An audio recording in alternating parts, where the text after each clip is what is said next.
Just to state a couple things before this starts, these entries are all written by the same person. There will be a transition on screen between each story. I wasn't sure where else to post these stories, so I figured I'd share them here. I've been a search and rescue officer for a few years now, and along the way I've seen some things that I think you guys will be interested in. I have a pretty good track record for finding missing people. Most of the time they just wander off the path or slip down a small cliff and they can't find their way back. The majority of them have heard the old "stay where you are" thing and they don't wander off, but I've had 2 cases where that didn't happen. Both bother me a lot, and I use them as motivation to search even harder on the missing persons cases I get called on. The first was a little boy who was out berry picking with his parents. He and his sister were together, and both of them went missing around the same time. Their parents lost sight of them for a few seconds, and in that time, both the kids apparently wandered off. When their parents couldn't find them, they called us, and we came out to search the area. We found the daughter pretty quickly, and when we asked her where her brother was, she told us that he'd been taken away by the bear man. She said he gave her berries and told her to stay quiet, that he wanted to play with her brother for a while, and that's the last she saw of her brother. He was riding on the shoulders of the bear man and seemed calm. Of course, our first thought was abduction, but we never found a trace of another human being in the area. The little girl was also insistent that he wasn't a normal man, but that he was tall and covered in hair like a bear, and that he had a weird face. We searched the area for weeks. It was one of the longest calls I've ever been on, but we never found a single trace of that kid. The other was a young woman who was out hiking with her mom and grandpa. According to the mother, her daughter had climbed up a tree to get a better view of the forest, and she'd never come back down. They waited at the base of the tree for hours, calling her name before they called for help. Again, we searched everywhere, and we never found a trace of her. I have no idea where she could have possibly gone, because neither her mother or grandpa saw her come down.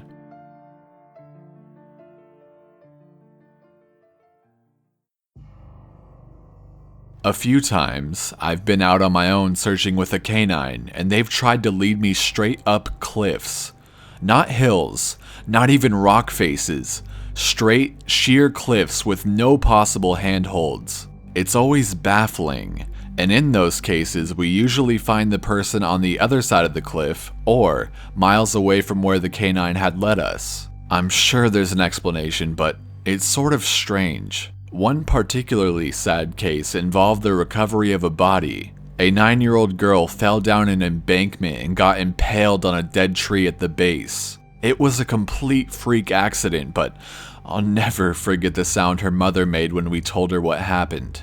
She saw the body bag being loaded into an ambulance, and she let out the most haunting, heartbroken wail I've ever heard. It was like her whole life was crashing down around her, and a part of her had died with her daughter. I heard from another search and rescue officer that she killed herself a few weeks after it happened. She couldn't live with the loss of her daughter.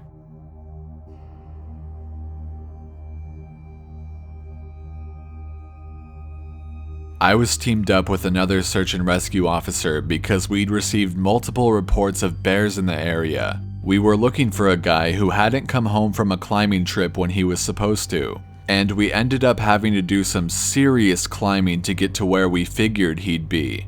We found him trapped in a small crevice with a broken leg. It was not pleasant. He'd been there for almost 2 days, and his leg was very obviously infected. We were able to get him into a chopper, and I heard from one of the EMTs that the guy was absolutely inconsolable. He kept talking about how he'd been doing fine, and when he'd gotten to the top, a man had been there. He said the guy had no climbing equipment, and he was wearing a parka and ski pants. He walked up to the guy, and when the guy turned around, he said he had no face. It was just blank. He freaked out and ended up trying to get off the mountain too fast, which is why he'd fallen. He said he could hear the guy all night climbing down the mountain and letting out the most horrible muffled screams. That story bothered the hell out of me. I'm glad I wasn't there to hear it.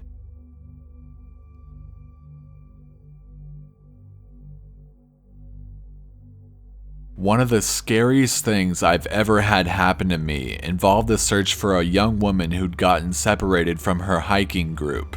We were out until late at night because the dogs had picked up her scent. When we found her, she was curled up under a large rotted log. She was missing her shoes and her backpack, and she was clearly in shock. She didn't have any injuries, and we were able to get her to walk with us back to the base. Along the way, she kept looking behind us and asking why that big man with black eyes was following us.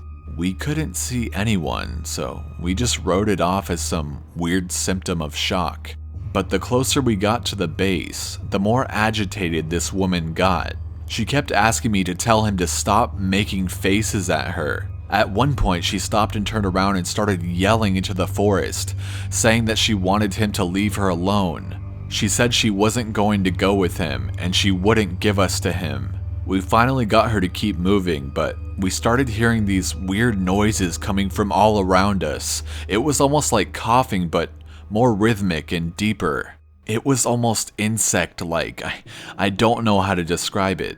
When we were within sight of base, the woman turns to me and her eyes are about as wide as I can imagine a human being can open them. She touches my shoulder and says, "He says to tell you to speed up. He doesn't like looking at the scar on your neck." I have a very small scar on the base of my neck, but it's mostly hidden under my collar and I have no idea how this woman saw it.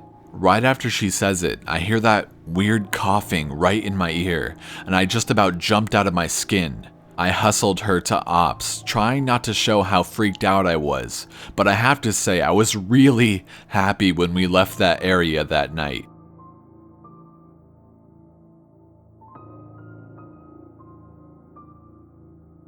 Alright, this is the last one I'll tell for now, and it's probably the weirdest story I have. Now, I don't know if this is true in every search and rescue unit, but in mine, it's sort of an unspoken regular thing we run into. You can try asking about it with other search and rescue officers, but even if they know what you're talking about, they probably won't say anything about it. We've been told not to talk about it by our superiors, and at this point, we've all gotten so used to it that it doesn't even seem weird anymore. On just about every case where we're really far into the wilderness, I'm talking 30 or 40 miles, at some point, we'll find a staircase in the middle of the woods. It's almost like if you took the stairs in your house, cut them out, and put them in the forest. I asked about it the first time I saw some, and the other officer just told me not to worry about it and that it was normal. Everyone I asked said the same thing. I wanted to go check them out, but I was told very seriously that I should never go near any of them. I just sort of ignore them now when I run into them because it happens so frequently. I have a lot more stories, and I suppose if anyone's interested, I'll tell some of them tomorrow. If anyone has any theories about the stairs, or if you've seen them too, let me know.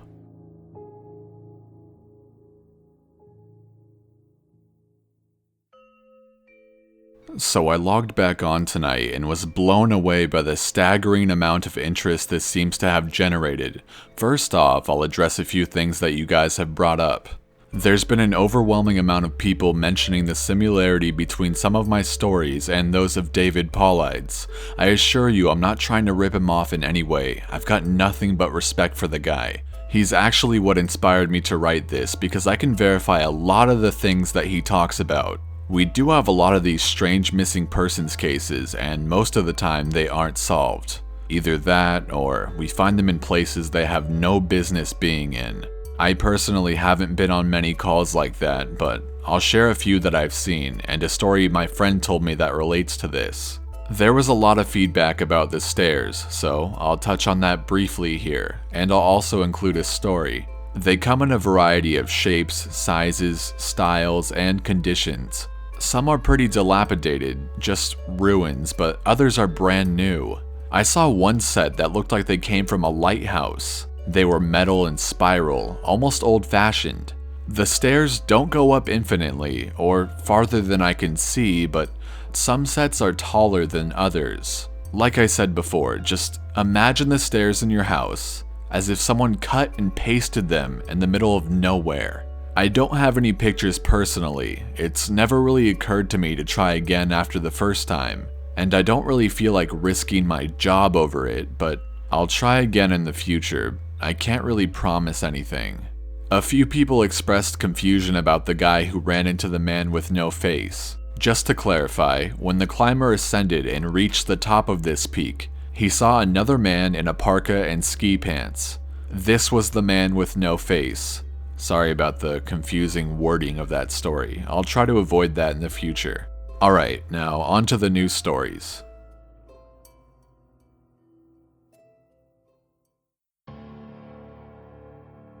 As far as missing persons go, I'd say about half the calls I get are related to that.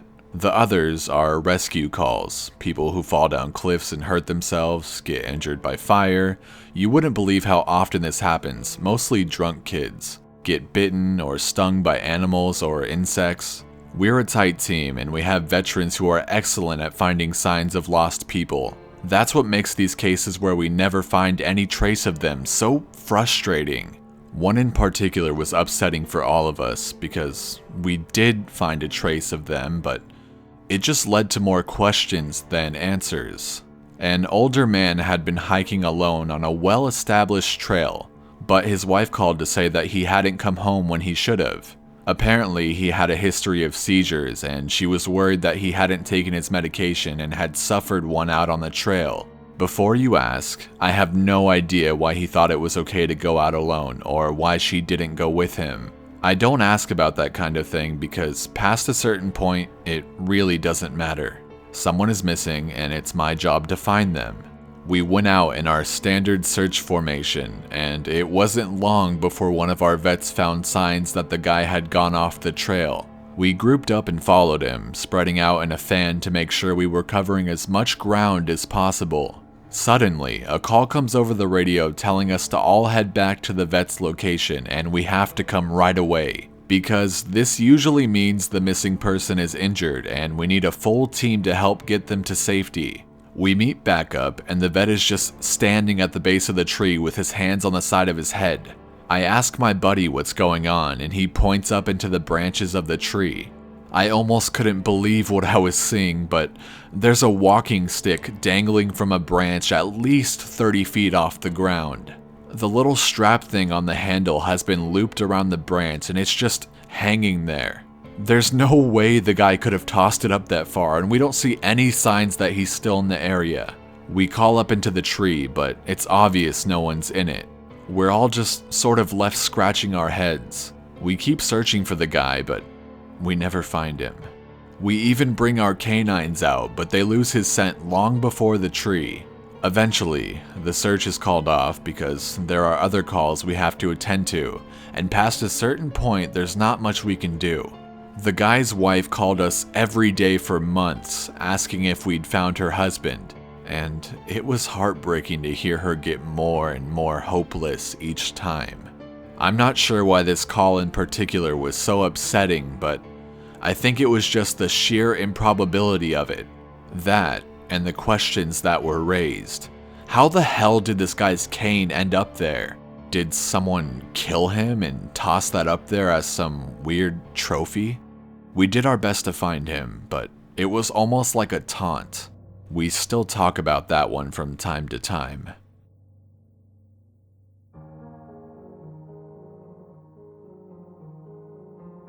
Missing kids are the most heartbreaking. Doesn't matter what the circumstances they go missing under, it's never easy, and we always dread the ones that we find deceased. It's not common, but it does happen. David Paulides talks a lot about kids search and rescue teams find in places that they shouldn't be, or couldn't be. I can honestly say I've heard about this kind of thing happening more than I've seen it, but I'll share one of the ones that I think about a lot that I witnessed personally. A mother and her 3 kids were out for a picnic in an area of the park that has a small lake. One is 6, one is 5, and the other is about 3. She's watching them all really closely, and according to her, she never lets them out of her sight at any time. She never saw anyone else in the area either, which is important. She packs their stuff up and they start to head back to the parking area. Now, this lake is only about 2 miles into the woods, and it's on a very clearly established trail. It's almost impossible to get lost from the parking area to it, unless you're deliberately going off the path like an imbecile. Her kids are walking in front of her when she hears what sounds like someone coming up the path behind her. She turns around, and in the 4 or so seconds she's not looking, her 5-year-old son vanishes. She figures he's stepped off the trail to go pee or something, and she asks her 2 other kids where he went. They both tell her that a big man with a scary face came out of the woods next to them, took the kid's hand, and led him into the woods. The 2 remaining kids don't seem upset. In fact, she says later that it seems like they've been drugged. They're sort of spacey and fuzzy. So of course, she freaks out, starts frantically looking around the area for her kid. She's screaming his name, and she says at one point she thinks she heard him answer her. Now, obviously she can't go blindly running into the woods. She's got the other 2 kids, so she calls the police and sends us out immediately. We respond and we start the search for him. Over the course of this search, which spans miles, we never find a single trace of the kid. The canines can't pick up any scent. We don't find any clothing or broken bushes or literally anything that would signify a child being out there. Of course, there's suspicion about the mother for a while, but it's pretty clear that she's completely destroyed by the whole thing. We look for this kid for weeks with a lot of volunteer help, but eventually the search peters out and we had to move on. The volunteers keep searching though, and one day we get a call on the radio letting us know that a body has been found and needs to be recovered. They tell us the location, and none of us can believe it. We figure it has to be a different kid, but we go out there, about 15 miles from the site where he vanished, and sure enough, we find the body of the kid we've been looking for. I have been trying to figure out how this kid got where he did ever since we found him, and I've never come up with an answer. A volunteer just happened to be in the area because he figured he might as well look in places no one else would think to on the off chance the body had been dumped. He comes to the base of a tall, rocky slope, and halfway up he sees something. He looks through his binoculars, and sure enough, it's the body of a little boy stuffed in a little opening in the rock. He recognizes the color of the kid's shirt, so he knows right away that it's the missing boy. That's when he calls it in and we're dispatched. It took us almost an hour to get his body down, and none of us could believe what we were seeing. Not only was this kid 15 miles from where he'd started, there was no possible way he could have gotten up there on his own. This slope is treacherous, and it's hard for even us to climb on it with our climbing gear. A 5-year-old boy had no way of getting up there, of that I'm certain. Not only that, but the kid doesn't have a scratch on him. His shoes are gone, but his feet aren't damaged or dirty. So it wasn't as if an animal dragged him up there, and from what I can tell, he hasn't been dead that long. He'd been out there over a month by that point, and it looked like he'd only been dead for, at most, a day or 2. The whole thing was unbelievably strange and was one of the most disconcerting calls I've ever been on. We found out later that the coroner determined the kid had died from exposure. He'd frozen to death. Probably late at night 2 days before we found him. There were no suspects and no answers. To date, it's one of the weirdest things I've ever seen.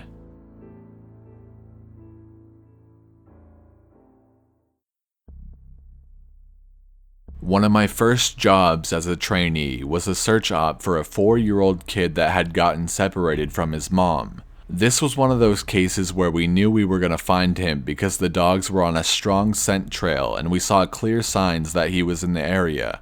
We ended up finding him in a berry patch about half a mile from where he'd been last seen.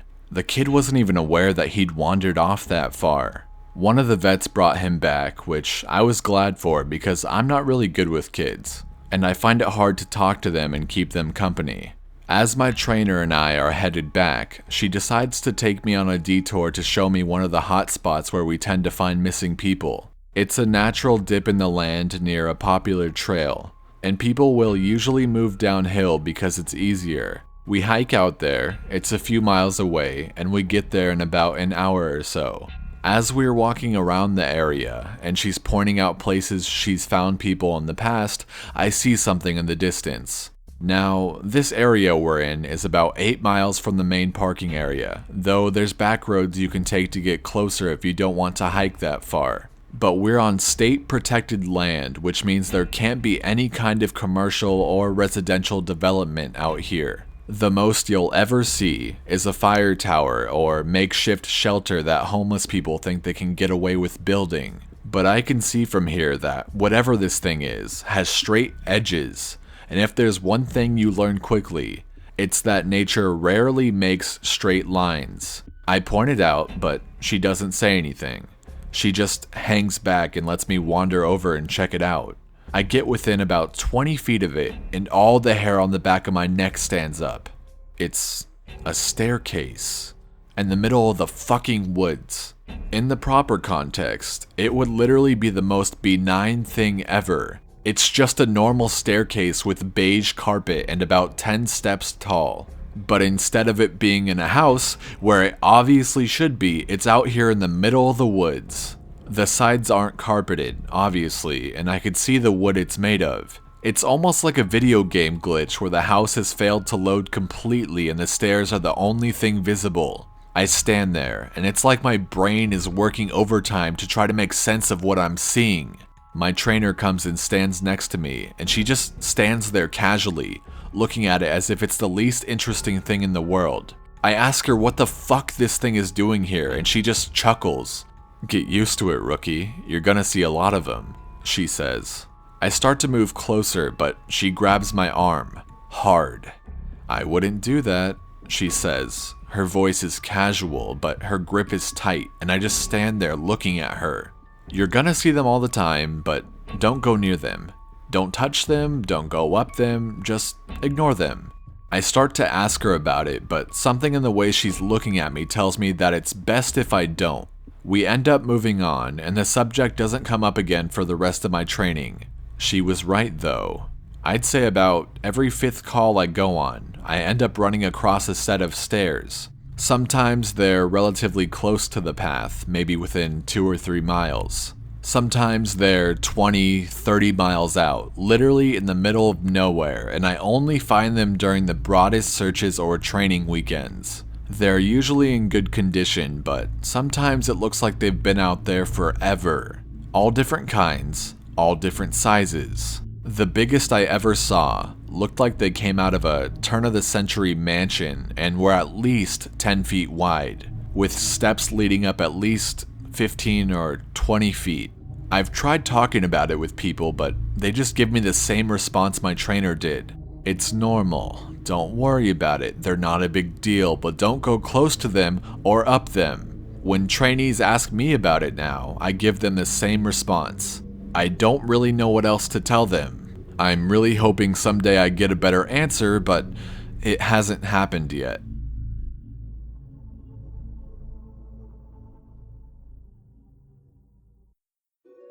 This is another one that was less spooky and more sad. A young man went missing late in winter when, realistically, no one should be going that far out onto the trails. We close a lot of them, but some remain open year-round unless there's a shitload of snow. We didn't opt for him, but we had about 6 feet of snow on the ground. It was an unusually heavy snow year, and we knew it wasn't likely that we'd find him until spring when the thaw came. Sure enough, when the first big thaw came, a hiker reported a body a little ways off the main trail. We found him at the base of a tree in a pile of melted snow. I knew right away what had happened, and it scared the living shit out of me. Most of you who ski or snowboard or spend any amount of time on a mountain will probably have guessed too.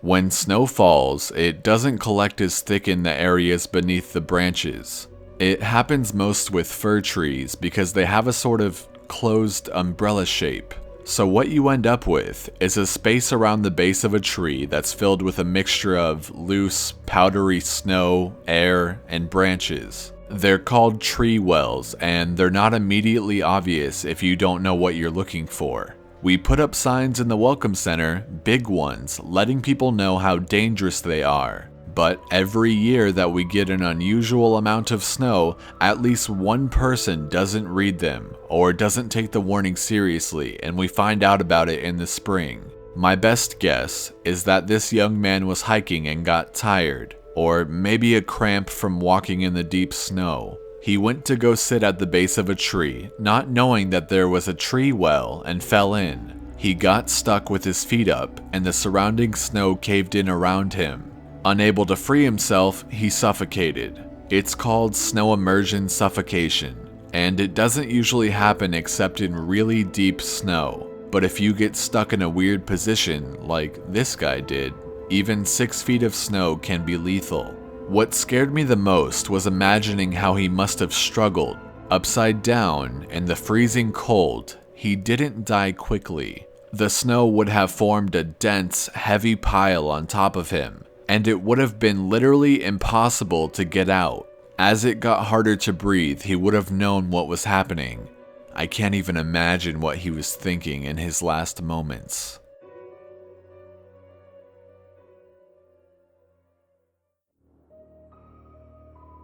A lot of my less outdoorsy friends want to know if I've ever seen the Goat Man while I've been out on calls. Unfortunately, or I guess fortunately, I've never had anything quite like that happen. I guess the closest was the whole black-eyed man thing, but I didn't see anything.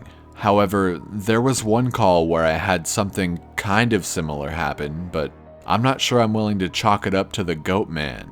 We'd gotten a report that an older woman had fainted along one of the trails and needed assistance getting back down to the main area. We hike up to where she's at, and her husband is just beside himself. He runs, well, I guess more jogs to us, and tells us that he was a little ways off the trail looking at something when his wife starts screaming behind him. He runs back to her, and she's passed out on the trail.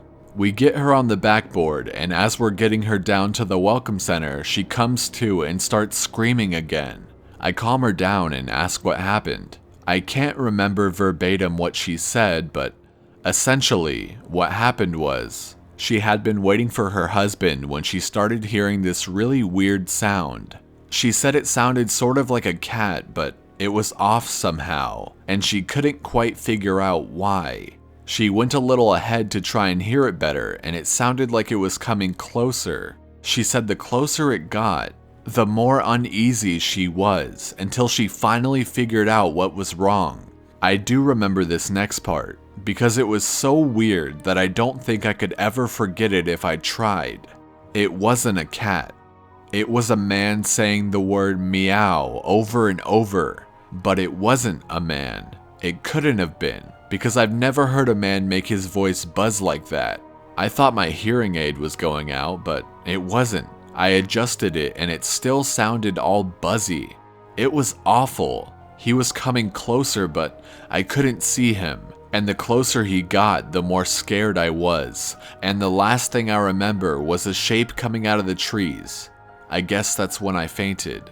Now, after she said this, obviously I'm a little perplexed as to why a guy would be out in the fucking woods chanting meow at people.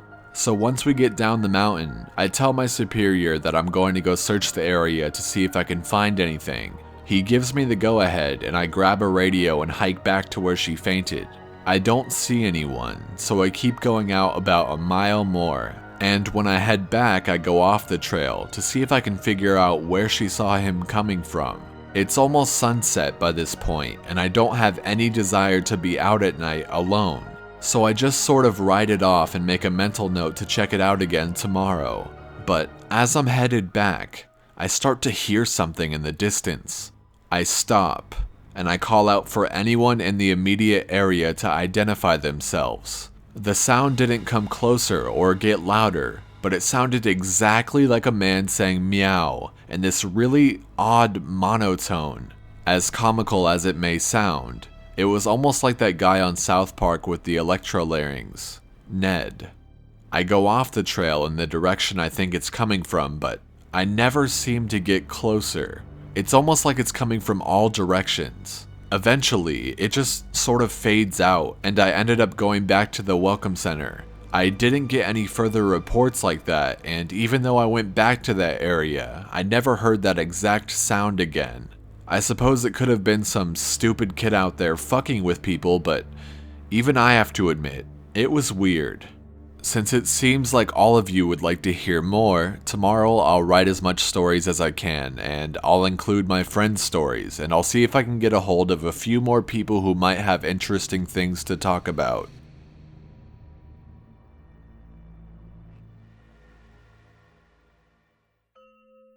Well, once again, you guys have blown me away with your staggering amount of responses to my stories. There's no way I can respond to each of you individually, so I'm just going to address some common things again, and then I'll move on to the stories.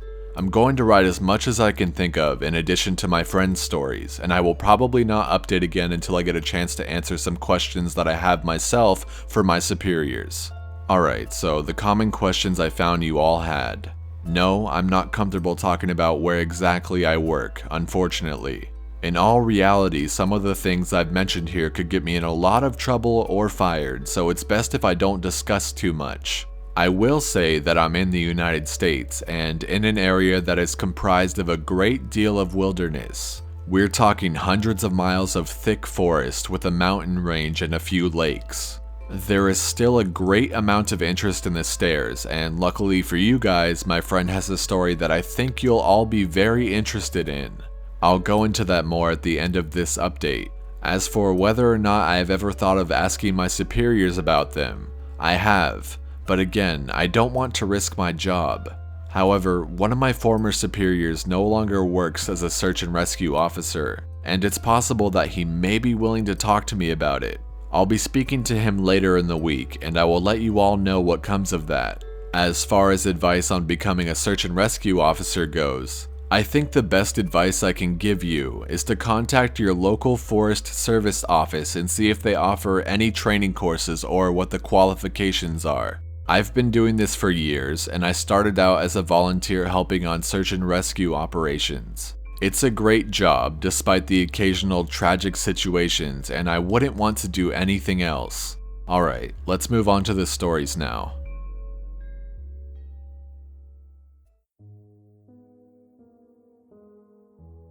The first happened on a case that I went on right after I got out of training, and I was still pretty new to everything.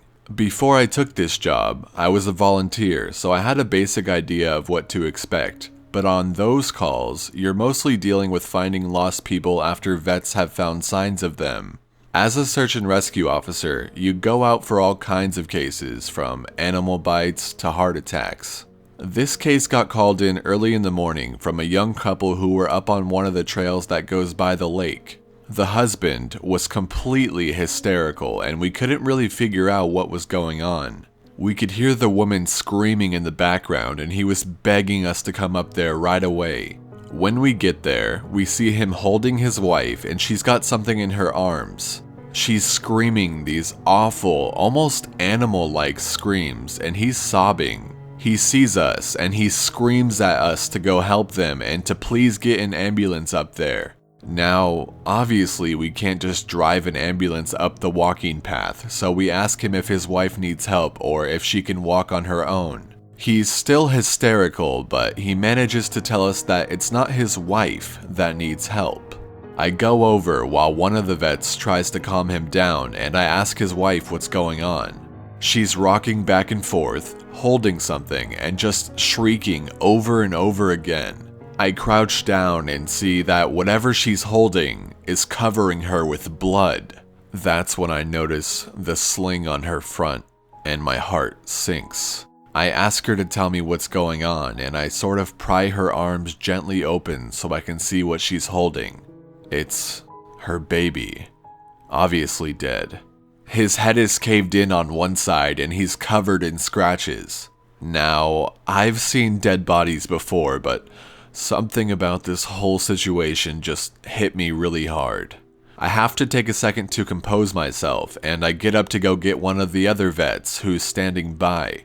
I tell him that it's a dead kid, and he sort of just pats my shoulder and tells me that he'll deal with it. It took us over an hour to get this woman to let us see her kid. Every time we try to take him from her, she flips out and tells us we can't have him and that he'll be okay if we just leave her alone and let her help him. But eventually, one of the vets manages to calm her down and she gives us the body. We took it back to the med area, but when the EMTs showed up, they told us that there was never any hope of saving the kid. He had died instantly from the trauma to his head. I was good buddies with one of the nurses who met them at the hospital, and she told me later what had happened. Turns out, the couple had been walking with the baby in the sling, and they stopped because the kid was fussing. The dad takes the kid and is holding him, looking out over this little gully by the path. The mom comes to stand next to him, but she ends up stepping on a loose patch of soil and she trips. She falls into the dad, who drops the kid, who ends up falling about 20 feet down this little gully onto the rocks at the bottom. The dad climbed down and recovered the kid, but he'd fallen right on his head and was dead by the time they got there. The baby was only about 15 months old. It was a total freak accident, a series of events that coalesced into the worst possible outcome. Probably one of the more awful calls I've been on.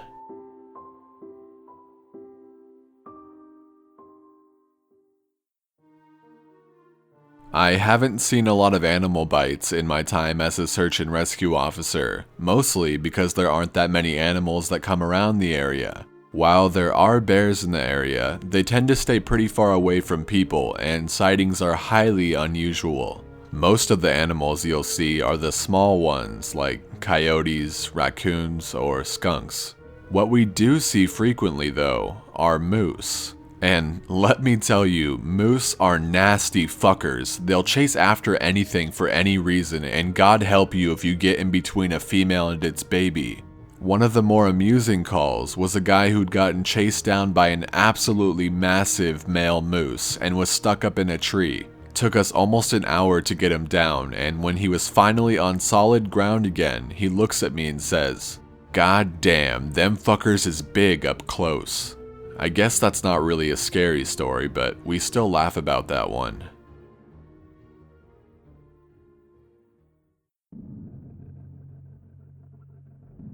I honestly don't know how I had forgotten this story, but it is, by far, the scariest thing that's happened to me. I guess maybe I've tried so long to forget about it that it just didn't come to mind right away. As someone who spends literally all of their time in the woods, you don't ever want to let yourself get scared of being alone, or out in the middle of nowhere. That's why when you have experiences like this, you tend to just forget about them and move on. This is, to date, the only thing that's ever made me seriously consider if this job is the right one for me. I don't really like talking about it much, but I'll do the best I can to remember it all. As I recall, this took place right at the end of spring. It was a typical lost child call. A 4-year-old girl had wandered away from her family's campsite and had been missing for about 2 hours. Her parents were completely despondent and told us what most parents do. "My kid would never wander away. She's so good about staying close. She's never done anything like this before." We assure the parents that we'll do everything we can to find her, and we spread out in standard search formation. I was partnered with one of my good buddies, and we were sort of casually holding a conversation while we hiked. I know it sounds callous, but you do sort of become desensitized when you've done this long enough. It becomes the norm, and I think to a certain extent you have to learn to desensitize yourself in order to work this job. We search for a good 2 hours, going well beyond where we think she'd be, and we come out of a small valley when something makes us both stop in unison. We freeze and look at each other, and there's almost a sensation like a plane depressurizing. My ears pop and I have this odd sensation of having dropped about 10 feet. I start to ask my buddy if he felt that, but before I can, we hear the loudest sound I've ever heard in my life. It's almost like a freight train passing directly by us, but it's coming from every direction at once, including above and below us. He screams something at me, but I can't hear him over this deafening roar. Understandably freaked out, we look all around us trying to find the source of the sound, but neither of us sees anything.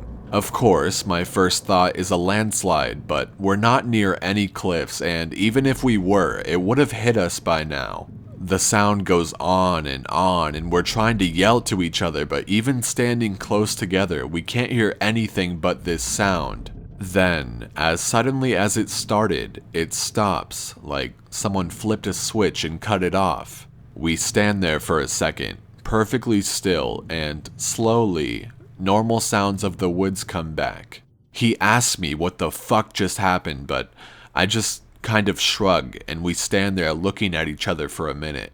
I get on the radio and ask if anyone had just heard the end of the fucking world, but no one else hears it, even though we're all within shouting distance of each other. My buddy and I just sort of shrug it off and keep going. About an hour later, we all check up on the radios, and no one has found the little girl. Most of the time, we won't search when it gets dark, but because we don't have any kind of lead on her, a few of us decide to keep going, including me and my buddy. We keep close together, and we're calling out for her every couple of minutes. At this point, I'm hoping beyond hope that we find her, because while I may not like kids, the idea of them being out all alone in the dark is awful. The woods can be intimidating to kids in the daylight. At night, well, it's a whole different beast. But we're not seeing any signs of her or getting any responses, and around midnight, we decide to turn around and head back to the rendezvous point. We're about halfway back when my buddy stops and shines his light to the right of us, into a really thick deadfall, or a group of dead trees. I ask him if he's heard a response, but he just tells me to be quiet for a second and listen. I do, and in the distance, I can hear what sounds like a kid crying. We both call the girl's name and listen for any kind of response, but it's just really, really faint crying. We head in the direction of this deadfall and go around it, calling her name over and over. As we get closer to the crying, I start getting this weird feeling in my gut, and I tell my buddy that something isn't right. He tells me that he feels the same way, but we can't figure out what it is. We stop where we are and call the girl's name again, and at the same time, we both figure it out. The crying is on a loop. It's the same little hitching sob, then wail, then quiet hiccup, repeated over and over. It's exactly the same every time, and without saying another word, we both take off running. It's the only time I've ever lost my composure like that, but something about it was just so incredibly wrong, and neither of us wanted to stay out there anymore. When we get back to the rendezvous, we ask if anyone else has heard anything strange, but no one else knew what we were talking about. I know it sounds sort of anticlimactic, but that call fucked me up for a long time. As for the little girl, we never found a trace of her. We keep an eye out for her and all the other people who we've never found, but frankly, I doubt we'll ever find anything.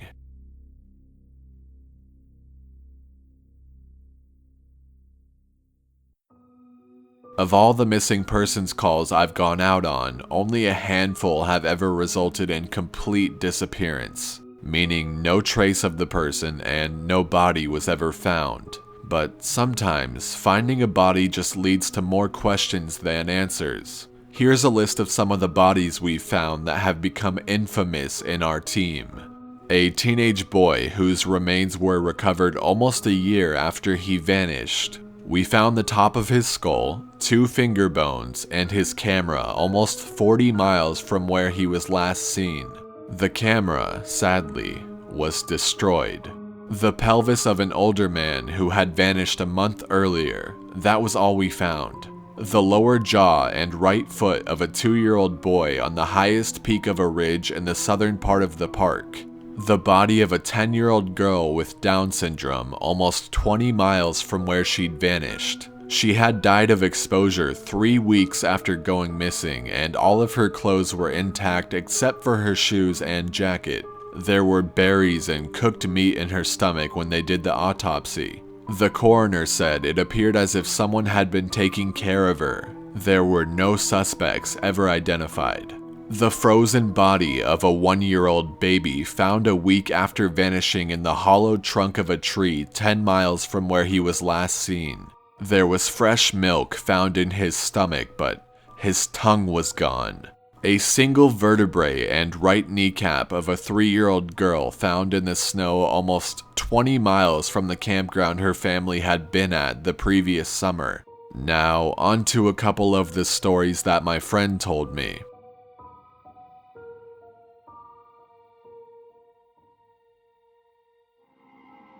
I mentioned to him that you were all interested in the stairs and you're in luck. He's had a closer encounter with them. Though he doesn't have an explanation for them, he does have a bit more experience with them than I do.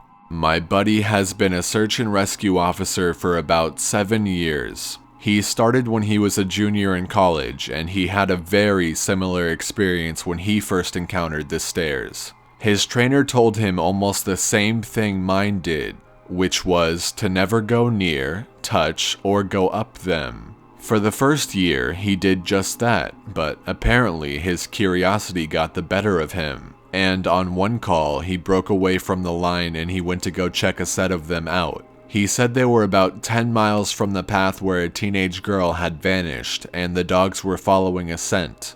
He was on his own, lagging behind the main group, when he saw a set of stairs to his left. They looked like they were from a new house because the carpeting was pristine and white. He said that, as he got closer, he didn't feel any different or hear any weird noises. He was expecting something to happen, like bleeding from his ears or collapsing, but he got right up next to them and didn't feel anything. The only thing he said that was odd was that there was absolutely no debris on the steps.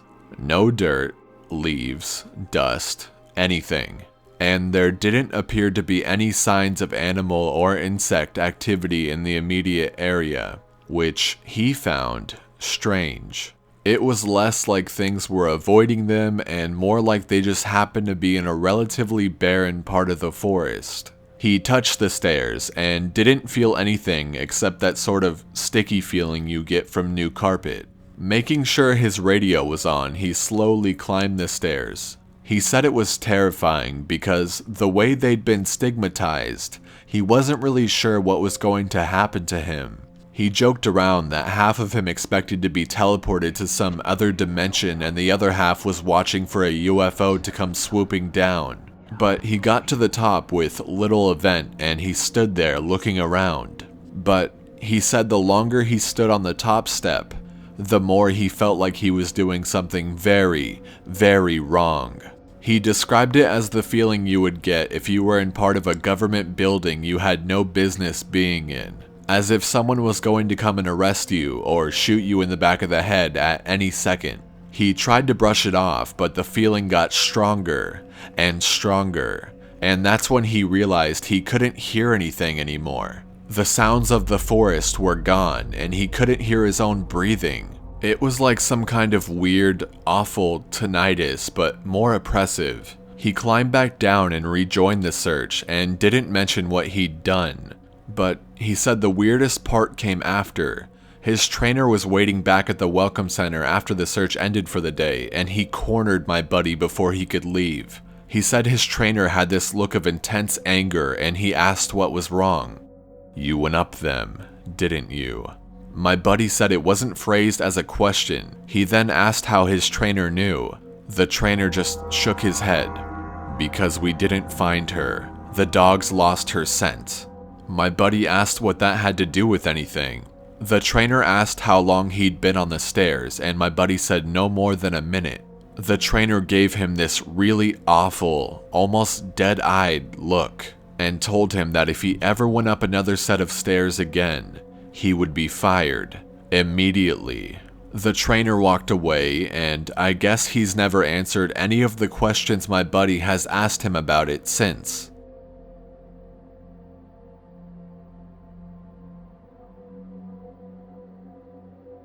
My buddy has been involved in a lot of missing persons cases where there's never been a trace of them found. I mentioned David Paulides, and my buddy said he can confirm that those stories are, for the most part, accurate.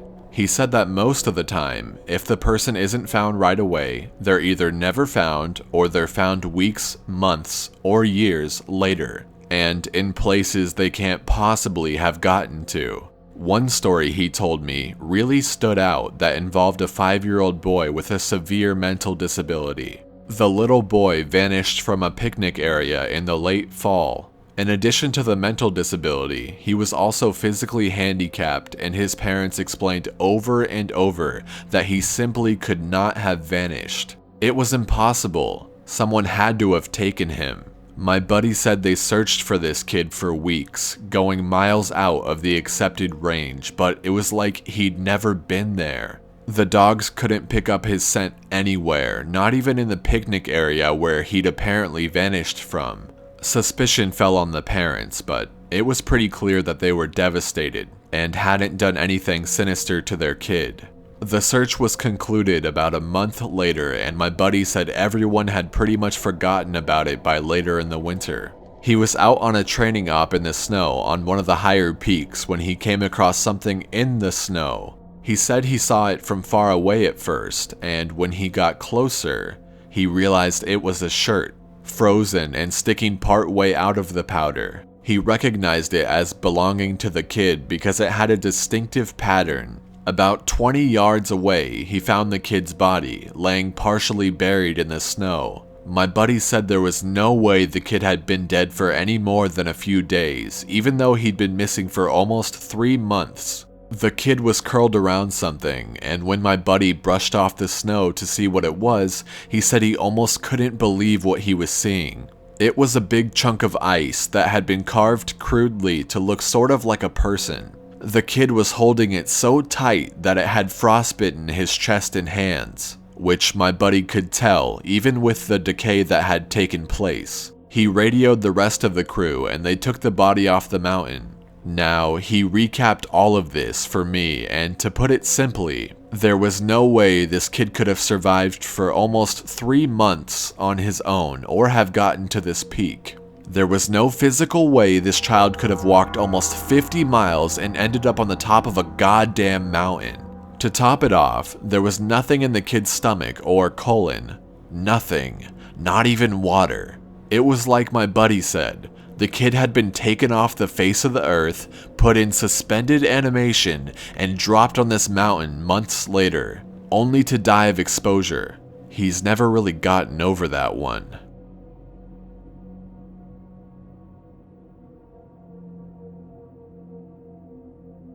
The last story I'll share from him was one that took place relatively recently, only a few months ago. They were out doing a recon for mountain lions because there had been several reports of sightings in the last couple of days. One of our jobs is to scout the areas where these animals are seen to ensure that if they are in that area, we can warn people and close off the trails. He was out on his own in a very heavily forested part of the park toward dusk when he heard what sounded like a woman screaming in the distance. Now, as most of you know, when a mountain lion screams, it sounds almost exactly like a woman being brutally murdered. It's unsettling, but far from abnormal. My buddy radioed back and let ops know what he had heard, and that he was going to keep going to see if he could figure out where its territory started. He heard the mountain lion scream a couple more times, always from the same spot, and determined the approximate area of the mountain lion's territory. He was about to head back when he heard another scream, this time only within a few yards of him. Of course, he freaks out and starts heading back at a much faster pace, because the last thing he wants is to run into a goddamn mountain lion and get mauled to death. As he got back on the path and started heading back, the screaming followed him and he broke into a jog. When he was about a mile from ops, the screaming stopped, and he turned around to see if it was following him. It was almost night by this point, but he said in the distance, just before the path rounded a corner, he could see what looked like a male figure. He called out to them, warning them that the path was closed and that he needed to come back to the welcome center. The figure just stood there, and my buddy started to walk over. When he was about 10 yards away, The figure took, as he described, an impossibly long step toward him and let out the same scream my buddy had been hearing. My buddy didn't even say anything. He just turned and sprinted back to Ops, never looking behind him. By the time he got back, the screaming had moved back into the woods. He didn't mention it to anyone else, just said that there was a mountain lion in the area and that they would need to close the path until the animal could be located and moved. I'm going to end this entry here. I'm going to be heading out on a yearly training op tomorrow morning, so I'll be gone until early next week. I'll be meeting with a lot of former trainers and buddies who work in other areas of the park, and I'll be asking around about any stories they'd like to share. Once I'm back from this op, I'll continue to share them.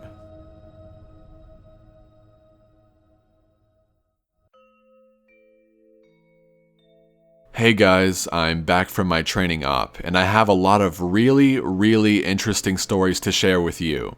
I've got enough that I'm going to break them into 2 parts, this being the first. I'd love to put them all in one entry, but I just haven't had the chance to write them all down yet. I didn't have anything too crazy happen while I was out there, but we did have one incident with a rookie that I found relevant. I'll assign each batch of stories to the person who told them to me. Let's start with KD. KD is a vet who's been a search and rescue officer for about 15 years. She specializes in high elevation mountain rescues and is widely considered one of the best in her field. She was one of the more enthusiastic storytellers, and since we were together a fair amount during exercises, she ended up telling me about 4 that really stuck with me. The first one she told me in response to me asking about her most traumatic calls.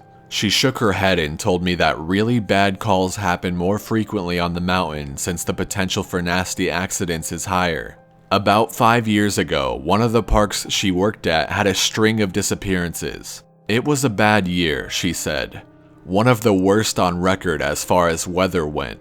They were getting about a foot of new snow every couple of days, and there were a few avalanches that killed some climbers. They warned people about staying on the mapped areas, but of course, there's always those who don't listen. In one particular nasty case, an entire family got wiped out because the father decided he knew better than the officials, and he took them into an area that wasn't safe. They were snowshoeing, and as best as KD can figure, they'd walked into a shelf of snow that looked solid but actually wasn't. It gave way, and this family went ass over tea kettle almost 300 feet down a slope. They landed on the rocks at the bottom, and the parents died instantly. One of the kids did as well, but the other 2 survived. One had a broken leg and fractured ribs. The other was almost unharmed except for some bruising and a sprained ankle. The uninjured child left his sibling behind and set out to find help. KD said that the kid didn't make it more than half a mile before the storm overtook him. The kid stopped to try to get warm, or maybe just some rest, and ended up freezing to death. They ended up finding the family with the help of some witnesses who saw them heading out into the wilderness, and she was the one to find the kid that had frozen to death looking for help. She said it had started to snow just enough to obscure long-distance vision, but not enough to make searching impossible. She saw a figure sitting in the snow up ahead, and she got to it as quickly as possible. She described, in detail, how as she got closer, she realized first that it was a child, second, that they were deceased, and third, that they had frozen in one of the most pitiful positions she's ever found a corpse in. The kid was sitting upright, with his knees tucked up against his chest. His arms were curled around them, and his head was tucked up in his coat. When she moved the coat to look at his face, she saw that he had died crying. His face was twisted and the tears were frozen on his cheeks. She said it was painfully obvious that the kid was terrified when he succumbed to hypothermia, and as a mother, it broke her heart. She told me repeatedly that she hopes the father is burning in hell as we speak.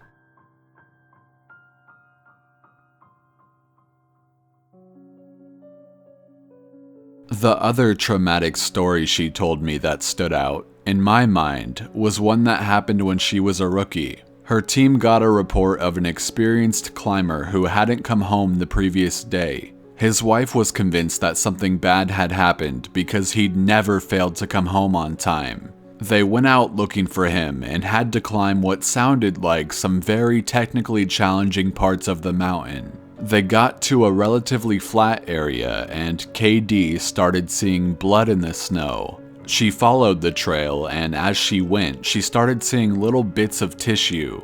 She wasn't sure exactly what body part it had come from, but the farther she followed it, the more there was. She follows this blood and tissue trail to a sheltered area under a cliff face, and she finds the climber. She said there was so much blood, more than she'd ever seen before. He was lying face down, one arm stretched in front of him as if he'd died crawling. She looks closer and sees that he's been partially disemboweled, which is where the tissue she'd seen had come from.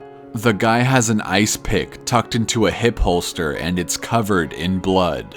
Of course, they'll never be sure exactly what happened, but she said as best as she can figure, this is what went down. The guy had been attempting to climb up to the next area and had been using his ice axe to ascend. He'd probably hit a loose patch and had fallen. On the way down, or possibly when he landed, he got impaled by the axe and it had disemboweled him. He'd drug himself along, tearing pieces of himself out as he went, and died under the cliff face. She isn't terribly bothered by gore, but I guess a few of the guys who came to help her remove the body threw up when they turned him over and a good portion of his intestines spilled out.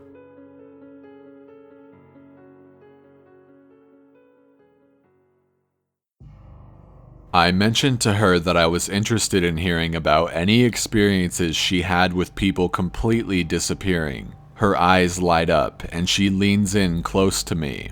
"Wanna hear a real doozy?" she asks. She tells me about how, when she first started, there was a case that got a lot of attention in the media. A family had been out berry picking in an area of the forest very close to the entrance of the park.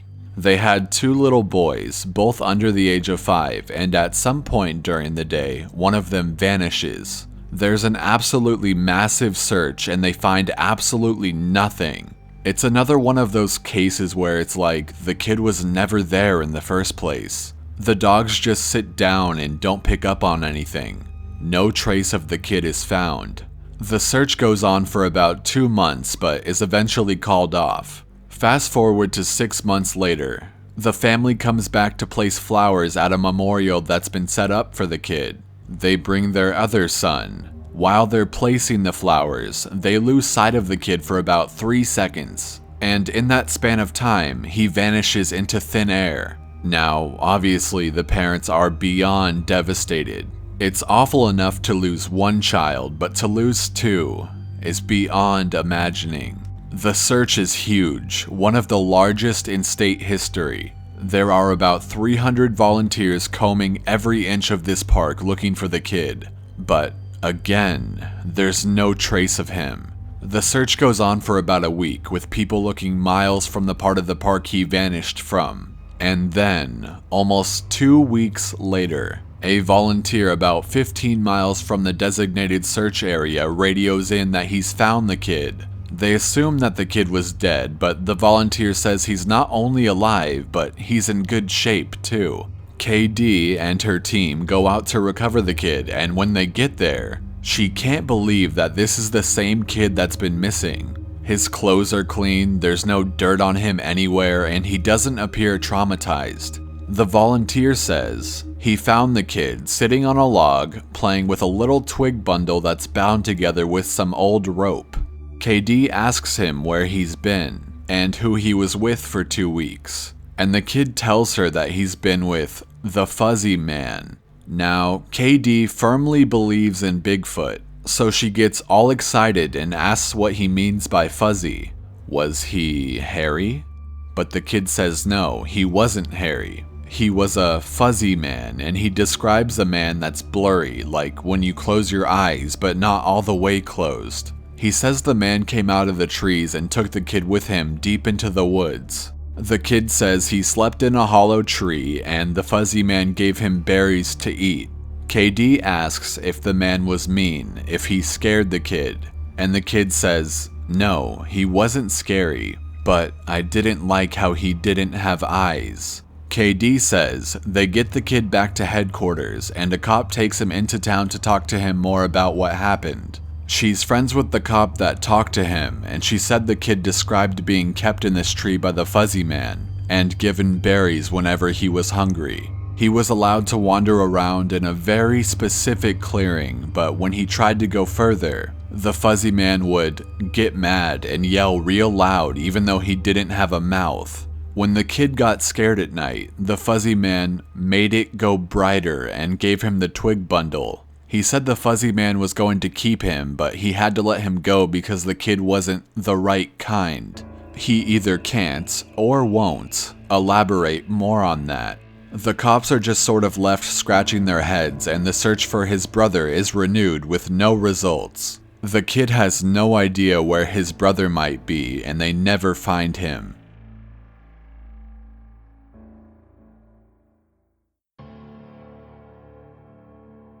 The last story that KD told me was of something that happened to her when she got separated from her training group when she was a rookie. They were learning the basics of high elevation belaying on a well-mapped side of a mountain, and she had to use the bathroom. She went off about 50 yards from the group during a meal break and did her business. I'll tell the rest exactly as she told it to me. So I go to take a piss, and once I'm done, I start going back to the group. But I've only gotten about 5 feet when I realize that I have no idea where I am. And this wasn't a, oh, I got turned around lost. I mean, I literally had no fucking clue where I was. If you'd ask me, I don't even think I'd be able to tell you what state we were in. It was sort of how I imagine people with amnesia feel, you know? You are completely lost and you have no idea what to do. So I stood there for a while, just trying to figure out where the fuck I was and what I was supposed to do. But the longer I stand there, the more confused and turned around I get, so I started walking. As I recall, I just picked a random direction and went for it. And as I'm walking, it's just getting worse and worse to the point where I have no concept of why I'm on the mountain in the first place. I'm just trudging through the snow and then I start hearing this voice. It's kind of inside my head almost. Like if a frog could talk, all low and croaky. And it's been telling me over and over, it's okay, you just need to find something to eat. Find something to eat and you'll be okay, just keep walking and find something to eat. So I start looking around for anything that I can eat, and I swear to God I've never felt that hungry in my whole life. It was bottomless, and I think I'd have eaten just about anything you put in front of me right then. I had no concept of time, so I had no idea how long I'd been out there when I hear an actual voice coming toward me. I go toward it and see one of the other search and rescue officers, and he looks fucking terrified. He's running toward me asking if I'm okay and what the hell I'm doing out here. And the scary thing was, as he's running toward me, I kind of see myself reaching out into my belt for my hunting knife. I'm not even really thinking about what I'm doing, but what I am thinking is that I have to eat.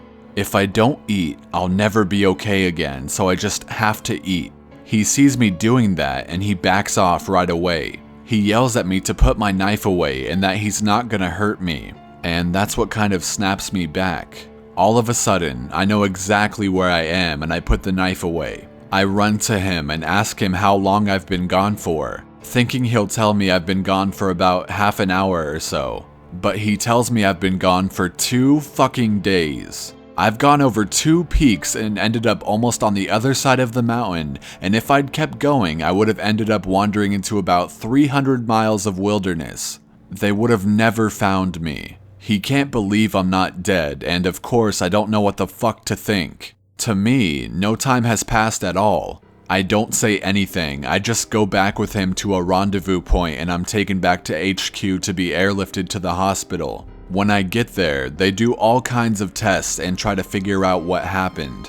As best as they can guess, I had some kind of weird fugue state, which is kind of like amnesia or a weird seizure that knocked my brain out of whack. But the truth is that we don't really know. It's never happened again, but I'll tell you, ever since then, I never go out there alone. People rag on me for making them come with me when I have to leave the group, but I just tell them that listening to me piss in the snow is better than losing me for 2 fucking days on a freezing mountain.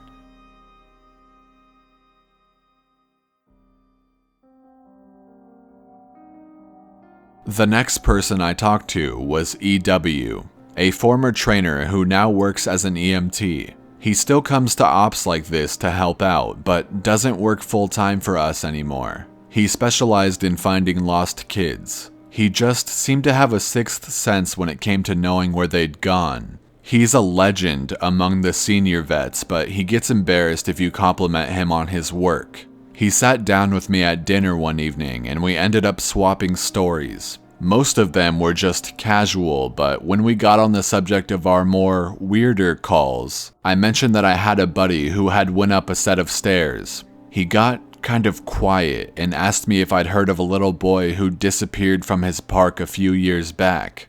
I hadn't, so he told me this story. They were out looking for this 11-year-old boy, Joey, who had gone missing near a river. Of course, the first thought was that he'd fallen in and drowned. But when they brought dogs out, they led search and rescue officers away from the river and up into a very densely forested area. When we do searches for people, we search in a grid pattern and we searched every box of the grid and incredibly thoroughly. What EW's team noticed right away was that a very strange pattern was emerging. Dogs in alternating boxes were picking up Joey's scent, but losing it when they overlapped with another box. If you think of a checkerboard, Joey's scent was being picked up in random black squares, but never in red. This, of course, didn't make any sense, because how could this kid bounce from area to area without leaving a scent in each box he passed? EW and his partner pass into a new box of the grid, and EW notices a set of stairs about 50 yards away. He tells his partner that they need to go check near it, but his partner flat out refuses. He tells EW that he's made it a point to never go near any stairs he sees, and that while it may be routine, he's not to pretend that it's normal. He tells EW that he'll wait in sight while EW checks. EW says that he was irritated, but he felt for the guy, and he didn't push him on the subject. He started speaking. I walked over to the stairs. They were small, kind of like stairs into a basement. I don't really feel strongly one way or the other about them. The stairs, I mean, so I wasn't scared or anything. I guess I'm like everyone else, and I just prefer not to think about them too much. Anyway, I went over and I could see that there was something lying on the bottom step, sort of curled up.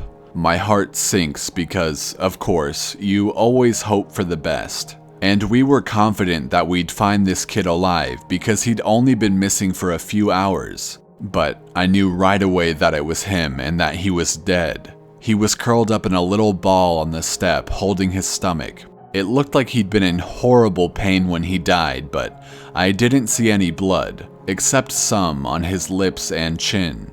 I radioed in that I'd found him and we got his body back to command. That poor family. God, they were devastated.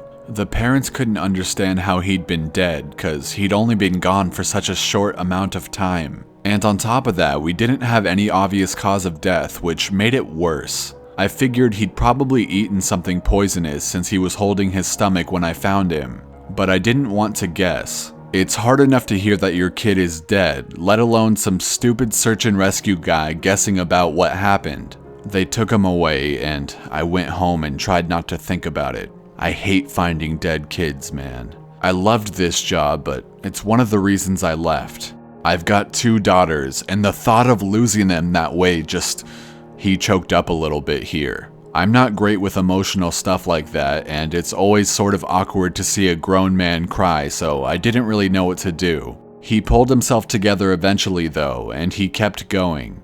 We don't always hear back from the coroners about cause of death. It's not really our job to know, I guess, and sometimes if they think it's foul play, they won't tell us because of the legal bullshit. But I've got a friend who works for the sheriff's department, and he'll usually pass along any interesting info I ask about. In this case, though, I actually got a call from him about a week later. He asked me if I remember the kid, and of course, I do. And he says some seriously weird shit is going on. He tells me, EW, man, you're gonna think I'm crazy, but the coroner has no idea what happened to this kid. He's never seen anything like it. My friend goes on to tell me that when the coroner opened the kid up, he couldn't even believe what he was seeing. The kid's organs were like Swiss cheese. Quarter-sized holes were punched clean through just about every single organ this kid had, aside from his heart and lungs. But his colon, his stomach, his kidneys, and even one of his testicles were full of holes. My friend said the coroner described it as if someone had taken a hole puncher and punched holes out of everything. They were so neat, but the kid didn't have a scratch on him, no entry or exit wounds. The closest anyone there had ever seen like it was a guy who'd filled himself full of buckshot a year or so back while cleaning his rifle. No one had a clue what possibly could have caused it. My friend asked me if I'd ever heard of anything like it, or if we'd had similar cases in the past. But I'd never even heard of something like that, and I told him that I wasn't going to be of any help to him. As far as I know, the coroner determined the cause of death as something like massive internal bleeding, but no one knows what really happened. I've never been able to forget that kid. I have nightmares about it sometimes. I used to love it out here, but that case and a couple others just sort of ruined it for me. Dinner was over, so we started to clean up and go back to our cabins. Before we went our separate ways, he put his hand on my shoulder and looked at me really close. He tells me that there's been bad things out here. Things that don't care if we have families or lives or that we can think and feel. He tells me to be careful and walks away. I didn't have a chance to talk with him again, but that story stuck with me.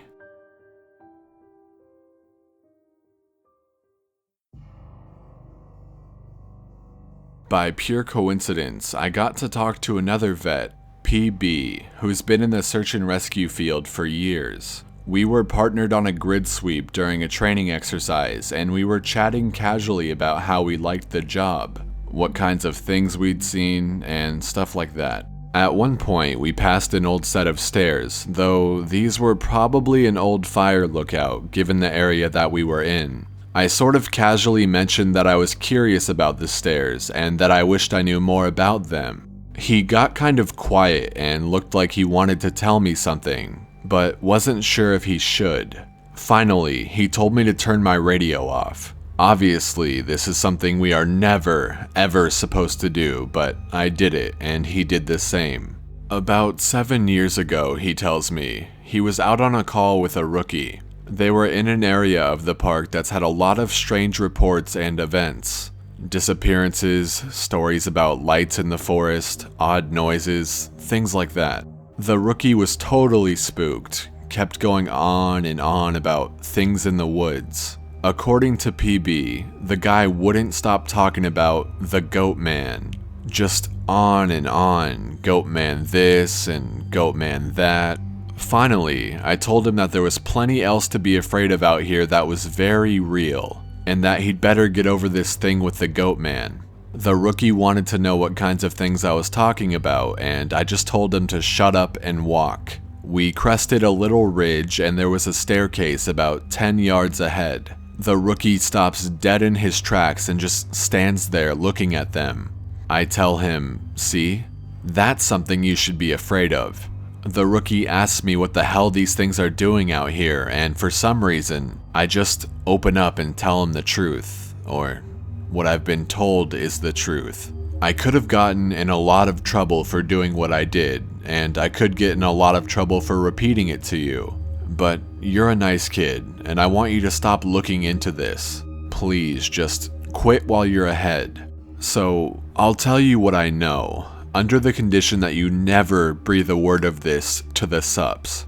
I told him I wouldn't say a word, and he double checks that our radios are off. He began. When I first started out, we were a little less tight-lipped about them and other things that happen out here. We warned people before they were even hired that there was weird shit going on. I guess the Forest Service was tired of having such a massive turnover rate and they wanted more people to know what they were getting into. So they started having people sign these agreements that they wouldn't go to the media about what they were going to see. The FS didn't want to scare people away, so the last thing they needed were spooked rookies running off to the media with stories of ghosts and haunted stairs. But eventually they found that the agreements weren't necessary. People not only didn't want to talk about what they saw, they wouldn't talk about it at all.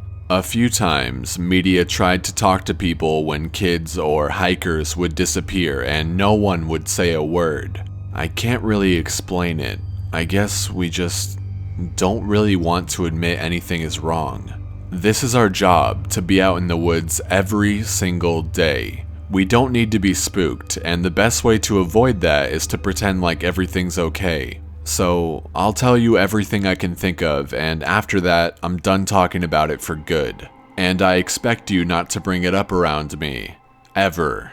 The stairs have been out here for as long as the parks have existed. We have records going back decades describing them. Sometimes people go up them and nothing happens. Other times... Look, I really don't like talking about this, but sometimes really bad shit happens. I saw one guy get his hand sliced clean off when he got to the top step. He reached out to touch a tree branch and it happened so fast. 1 second his hand was there, and the next, it was gone. Completely clean off. We couldn't find his hand and the guy almost died. Another time, a woman touched one of the stairs and a blood vessel in her brain exploded.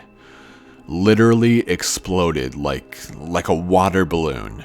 She sort of stumbled down and came over to me, and all she got out was, "I think something is wrong with me." She dropped like a sack of flour, dead before she hit the ground. I'll never forget the way the blood leaked into the inside of her eye. Before she died, I watched it turn red. I watched it happen and there wasn't a single thing I could do to help. We warn people not to go anywhere near them, but there's always at least one idiot that does. And even if nothing happens to them, something bad always happens. Kids go missing as we're on their trail, someone dies the next day, cut in half in a completely safe area of the park. I don't know why, but something bad always happens. I don't know exactly why they're out here, but it doesn't matter. They're here, and if we were smart, we'd tell our new officers exactly what they're capable of. We were both quiet for a little while.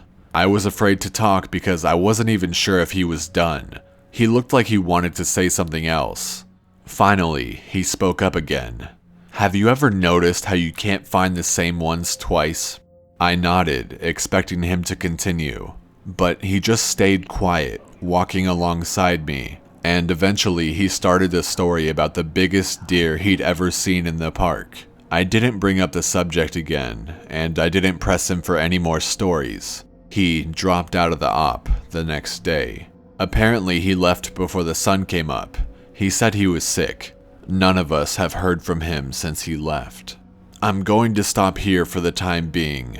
I'll try and post the next part in the next coming days, but with it being the end of summer, things are pretty busy here. Writing all of this out really awakened the curiosity in me that I didn't know I had.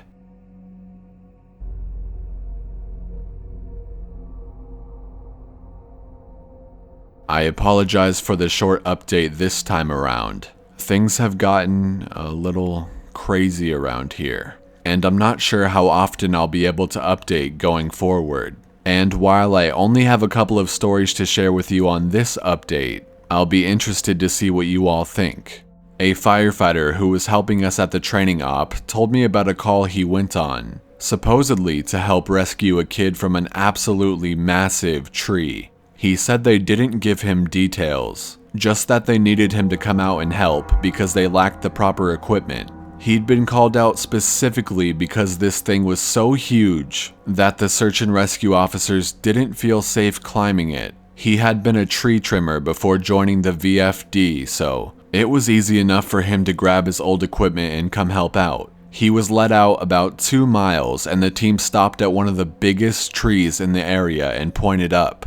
He laughed and asked the op captain how the kid had gotten up there. He made a joke about the old cat in a tree thing, but the captain just shook his head and told him to get up there and get the kid down. He said he knew something was up, but he didn't push it. He said that as he climbed this tree, he started wondering if they were playing a prank on him. There was no way this kid should have been able to climb this fucking thing. It was massive at the base, but about halfway up it started tapering, and I almost had to turn back a few times because I really didn't think it was gonna hold me. But he said he kept going, and when he was just about at the top, he saw a flash of blue in the branches. I saw the kid's shirt, sort of caught in a branch, and I called out to him and told him to come near me if he could, but he didn't say anything. I kept moving, calling the kid's name and telling him not to be scared, that I was there to help him. By the time I got to him, I knew he wasn't gonna answer me. I found him, or what was left of him, cradled in the fork of a branch, and the fact that he was up there was sheer luck. If he'd fallen any other way, he'd have come crashing down. It wouldn't have mattered though, because this kid was dead long before he ended up in that tree. I don't know who put him up there, or how, or why, but it was fucking sick. Kid's intestines had popped out of his mouth and were hanging in the branches. It was like some sick fucking Christmas tree, the way they were draped all over everything. I got a better look and saw that they'd even popped out of his ass. His guts were hanging out the bottom of his pants. His eyes were gone. I assumed shoved out from whatever force caused him to fucking pop like a stress ball. You ever seen a body that's been floating in water for a long time? How their tongues kind of swell up and stick out? His was like that. I remember because there were flies crawling all over it. I think I must have gone into shock because, man, I just pushed that kid down with a stick I broke off a branch. Just kind of poked him until he fell. I don't know why I did that. I almost lost my job because of it. But man, the thought of hauling that kid down over my shoulder the whole way, gathering his guts up and coiling them around me like rope so they wouldn't get snagged, I just couldn't do it. I've seen a lot of dead kids, more than I'd ever admit. I've seen a kid who hid in a full bathtub during a house fire, boiled him alive, turned him into literal soup. But this, I don't know what did this, but the thought of touching that kid's body made me feel like I was gonna lose my mind. I heard him hit the ground and I figured everyone would freak out, but they knew he was dead when they sent me up there. They didn't say anything, but they didn't shout or freak out or anything. I got to the bottom and I started to get up into the captain's face, asking him who he thought he was, sending me up there when they knew damn well that kid was dead. But he just told me it was none of my concern and thanked me for getting the evidence down. I remember he said that. I remember it specifically because it was so weird to hear it phrased that way. The evidence. Like he wasn't even a fucking person. Like he'd never been a little kid who got lost and had something fucking unspeakable happen to him. The captain had a crew lead me back out of the woods, but he and 2 others stayed behind, and I thought that was pretty weird. Why wouldn't they have had me help get the kid out? I tried asking, but the guys leading me out just told me that they couldn't discuss an open case. I asked him what he thought had happened to the kid, and he got really pensive and thought about it for a bit. I would have said a crash injury based on how his guts came out like that. But with those injuries, you see massive contusions under the skin, obvious trauma. This wasn't like that. It was almost like that kid got caught in a big vacuum and had his guts sucked out. But even then, there was no trauma, none at all. It bothers me, man. It bothers the hell out of me.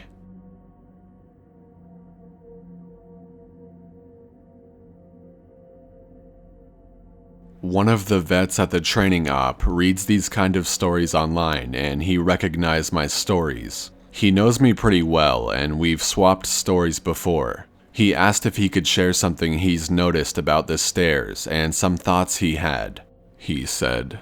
I'm really glad you decided to share these. I think it's important that people be aware of what's out there, especially since the Forest Service is doing such a good job at covering it all up. I asked him what he meant. What do you mean, what do I mean? The lack of any kind of media attention? No coverage of missing kids or bodies found miles from where they got lost in the first place? David Paulides hit this right on the head. The FS is doing everything they can to keep people coming here, even if it isn't safe. I mean, to be fair, it's not like these things happen every day, but the numbers add up, and it's worth looking into. Especially the stairs. I was surprised you didn't mention the flipped ones. I didn't know what he was talking about. I couldn't remember him ever talking about something like that. He seemed somewhat incredulous. He said, "Dude, I can't believe you've been on this long without seeing them. No one told you about them?" I shrugged and asked him to elaborate. "Well, there's the normal stairs, the ones that pop up when you're out a ways. I know you know about them, but sometimes I've run across the ones that are flipped upside down. I guess it would be like if you had a dollhouse and the stairs were a separate piece. Now take that, flip it upside down so the top step is stuck in the dirt, and put it out in the woods. They're like that. I don't see them as often, but they're odd to say the least. Makes me think of footage taken after a tornado when houses are all blown apart and random things are left standing, like chimneys and garden walls. Those ones freak me out more than the normal ones because I can't really write those off as easily. I don't scare very easily, like most of us who work out here, but that idea stuck with me and it bothers me. I'm going to try and find out more about them. He also mentioned how many people were bothered by the guy with no face. He got really excited and told me he'd seen something similar. He said, "I was out on a training exercise a few years ago. I was camped out inside my tent and I heard someone walking around outside of camp. We're told not to wander far, which, you know, so I wondered if maybe it was a rookie who'd gotten up to pee and couldn't find his way back. Remember that guy in our group a few years back who almost fell off a damn mountain? Well, I'm paranoid about that happening again. So I got up to see what was going on. I went to the edge of camp and I called to whoever it was and told them that camp was this way. But they kept going back out into the woods, so I went after them. I know, it was stupid, but I was half asleep and I just really didn't want to have to deal with some idiot getting hurt. I followed this thing on a dead straight course for about a mile, and then it stopped on the edge of a little river. I could see the outline of it because the water was reflecting the moon, and it looked just like an ordinary guy. He had a pack on, and it looked like he was facing me. I asked if he was okay, if he needed help, and he cocked his head like he didn't understand me. I always have my pocket knife on me, and it's got a little thumb light attached to it. So I turned that on and lit up his chest, you know, so I wouldn't blind him. He was breathing slow and deep, so I wondered if maybe he was sleepwalking. I went closer and asked him again if he was okay. I moved the light up and something didn't seem right, so I stopped.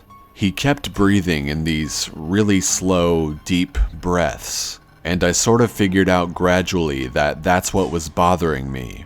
It was like he was pretending to breathe, but not actually doing it. His breaths were too even and deep, and all of his movements were exaggerated, like his shoulders going up and his chest moving. I told him to identify himself, and he made this muffled noise. I moved the light up, and I shit you not, this guy had no face, just smooth skin. I freaked out and I sort of fumbled my light, but I saw him move toward me, but he didn't actually move. I don't know how to explain it, but 1 second he was at the edge of the river and the next he was 5 feet from me. I never looked away or blinked, but it was like he moved so fast my brain couldn't keep up.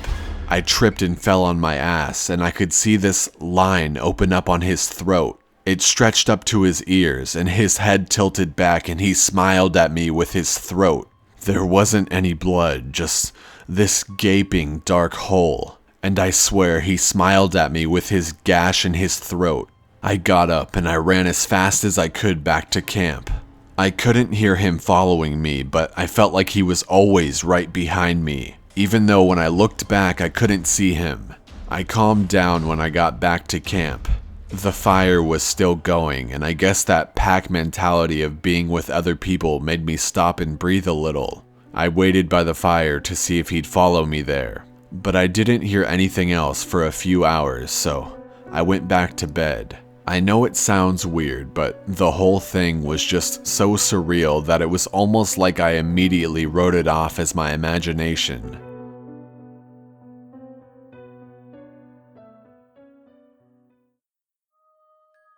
We were telling ghost stories one night before bed just to scare each other and poke fun at whoever got creeped out. Most of the time it's the rookies, but one woman told a story that actually managed to get under my skin a little bit, and I know the same could be said about the others. She said it was true, but then again, every ghost story told around a campfire is true. Somehow, though, I don't think she was making it up. It had that ring of truth that only really traumatizing events have. She said that when she was a kid, she and her friend used to go out in the woods behind her house a lot.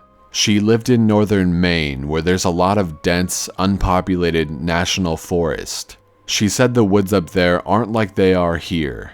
They're so thick in places that the trees block out the sun almost completely. She and her friend grew up there, so they weren't scared of being out there alone. But they did always maintain a sense of caution in certain areas. She said it was never really talked about, but they always knew not to go more than a mile or two beyond their homes. The adults never said why, but it was an unspoken rule that no one ventured out that far. She and her friend made up stories about bears as big as houses that lived out there, and they used to scare each other by hiding and making growling noises while the others searched for them. She said one summer, there was a series of awful storms that blew down a lot of trees, and even set one part of the forest a few miles behind her house on fire. Fire crews got it under control, but she said some of them came back not quite the same. She started speaking. Apparently, it was like they'd been to war. You could tell who'd really gotten scared because they had the same look on their faces. I think it's called shell shock. My friend and I said they were like walking dead people. They didn't smile or say anything if you went up to them, and most of them left town as soon as everything was over. I asked my parents about it, but they said they didn't know what I was talking about. Once everyone was told the woods were safe again, my friend and I decided to try and hike out to where the fire had been. We didn't tell our parents where we were going, and it was pretty exciting to think that we were disobeying them like that. We hiked out about 2 miles or so, and we started seeing burnt trees and stuff. I remember my friend got really upset because we found the skeleton of a deer curled up under a tree, and I practically had to drag her away. She wanted to bury it, but I didn't want her touching it because its antlers were weird. I can't remember why, I just remember thinking that there was something wrong with them, and I didn't want either of us going near it. The farther we went, the more burnt everything got. Eventually, there were no standing trees, and it was like being on another planet. Almost nothing green. Just brown and black everywhere. We were standing there looking at it all, and we both heard something shouting in the distance. I panicked because I thought it was my dad, and that he was going to tell me I was grounded. My friend broke off and went to go hide under a big rock because she said she didn't want to be caught out here. Her parents had forbidden her to come out in the woods at all, and she lied and told them we were going to go see a movie. I followed her, and we kept listening. I could hear this voice getting closer, and I realized they were calling for help. I thought maybe it was some hiker who'd gotten lost and needed directions back to town. That used to happen all the time, so I was used to helping people out. I heard him following my voice, so I kept calling out until I saw him running in the distance. He got closer, and I could see that his face was all red. I told my friend to give me her pack because she had a first aid kit. She made this noise like she was grossed out, and she asked if I saw his face. I told her to shut up, and I jogged up to meet him. I stopped about halfway, and when he stopped in front of me, I could see that his nose and lips and part of his forehead were all gone. It was like they'd been sliced clean off. He was bleeding bad, and I saw that the knees of his pants were red too. I took a step back, but I was too scared to move much, and he grabbed my shoulders. It felt like I got a shock, and he jerked back. He started babbling, and I couldn't tell what he was saying, except that he kept asking how long he'd been gone for. He asked me where his unit was, but I just shook my head. He looked me over and saw my Walkman, and he screamed. He just kept babbling and touching his face, and I realized he wasn't wearing the right clothing. He had some kind of weird gray cloth jacket and almost formal pants on, and the jacket had these weird buttons and red borders on it. I kept shaking my head, and I told him I couldn't understand what he was saying. I went to open the first aid kit, but he just screamed again and said the only thing I could really understand: "Don't touch me, you'll make me go back there." After that, he ran off, and I could hear him screaming the whole time. When I couldn't hear him anymore, I turned around and my friend was crying. I just turned around and started walking back toward town. She asked me over and over what had happened and who that was, but I didn't say anything. When we got home, I told her I didn't want to play in the woods with her anymore.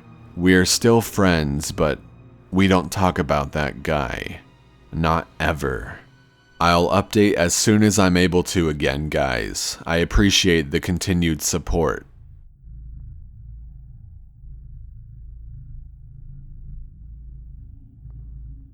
Hey guys, so it's been way too long since I posted an update, and I'm sorry about that. So these next few stories are going to be told a little differently.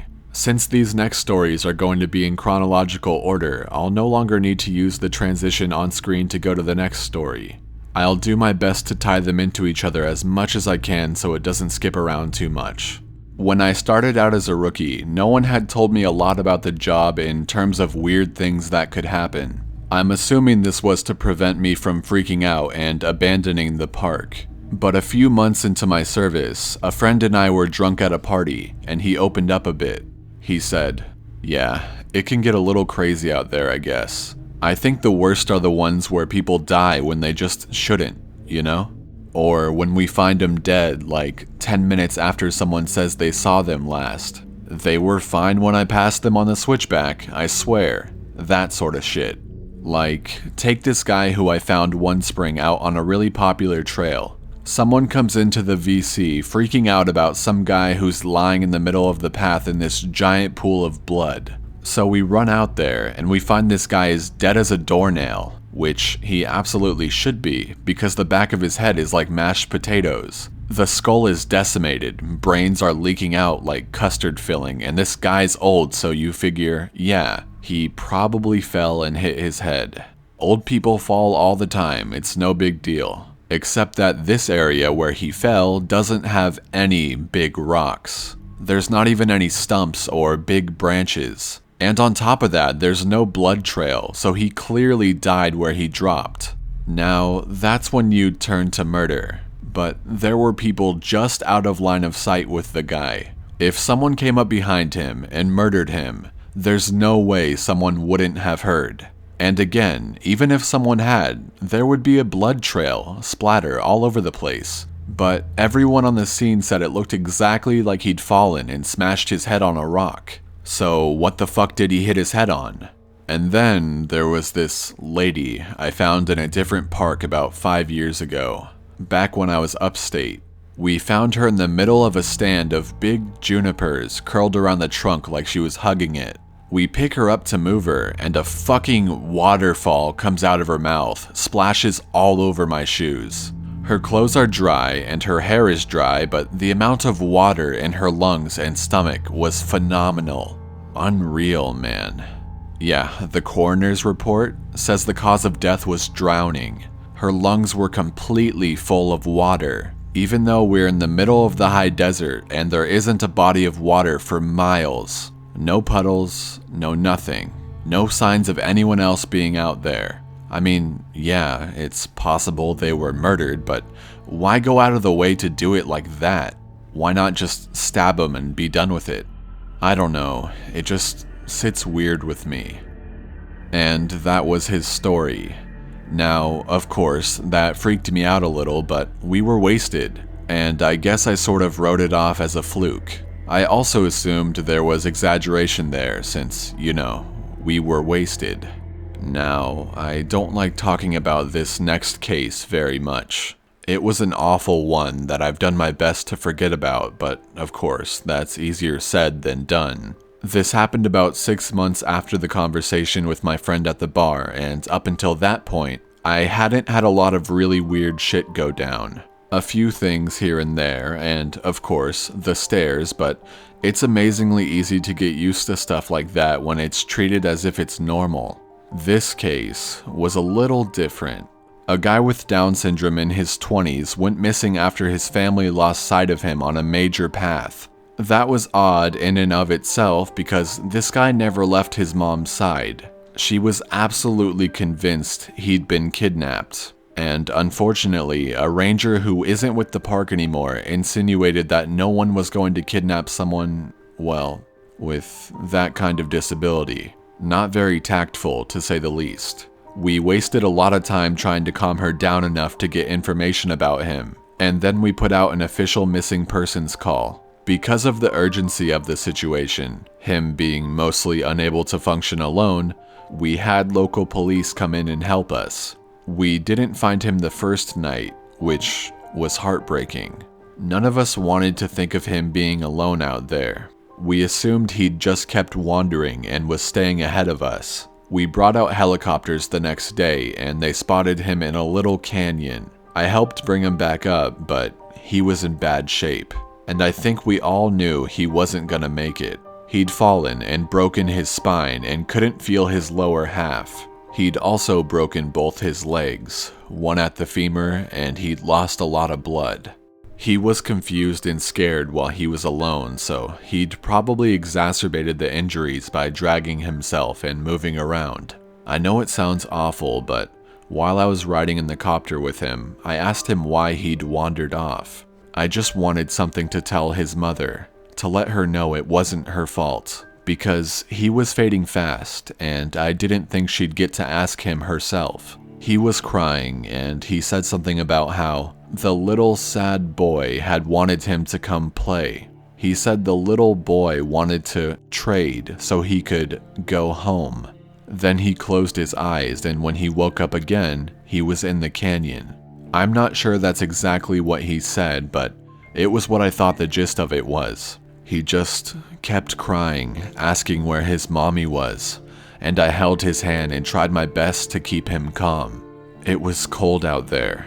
He kept saying that. It was cold out there. My legs were frozen. It was cold out there. It's cold in me. He was getting even weaker, so he eventually stopped talking and he closed his eyes for a while. Then, when we were about 5 minutes from the hospital, he looked right at me with these big tears running down his face and he said, "Mama won't see me no more. Love Mama. Wish she was here." And he closed his eyes and he just never woke up. It was horrible and I don't like talking about it. That case was one of the first ones that really rattled me badly. Because of how badly it affected me, I reached out to a senior ranger who ended up helping me through it. As time went on and we got to know each other better, he ended up sharing one of his own stories with me. It was disturbing, but it helped to know that I wasn't the only one affected by things going on out there. He started his story. I think this must have happened before you got here because I think if it had happened while you were here, you'd have remembered it. I know it didn't end up on the news for some reason, but I think most people who've been here long enough know about it. The park sold off a portion of land to a logging company, and it was a really controversial thing. But it wasn't that large or old of a plot, and it was right after the recession, so we needed cash bad. Anyway, they were selling this plot of land, and we get a call that we need to get our supervisors out right away. I don't know why, but they ended up sending me and a few other guys along with the heads, I guess, for power in numbers to see what was up. We got there, and all these guys are crowded around a tree that they've just cut down. They're all pissed off and freaking out, and the foreman comes over and says he wants to know what we think we're up to. What the hell y'all think this is? Some kind of sick joke? You've got a lot of fucking nerve pulling this shit. We bought this land fair and square. Well, we don't know what the hell he's talking about, so he brings us over to this fallen tree and points at it. He tells us that they cut it down and it was just like this, and they'll be damned if they put it there. The inside of the tree was all rotted and hollow in one spot, and when they'd cut it down, it had exposed that chamber, and inside of it was a hand, like a perfectly severed hand, and looks like it's actually fused with the inside of the tree. Well, now we think they're pulling a joke, so we tell them that we don't like being fucked with and we start to leave. But they tell us that they've already called the cops and they'll go right to the media if we don't stick around. Well, that of course gets the heads' attention, so they stick around and talk to the police about it. Everyone is denying that they put the hand in there, and besides, how would anyone have ever done it? It's clearly a real hand, but it's not mummified or skeletal. It's brand new, probably not even a day old, and it is definitely fused with the wood. You can see that it's coming right out of it. The loggers insist that they didn't put it there. Somehow, this fresh human hand ended up fused to the inside of this living tree.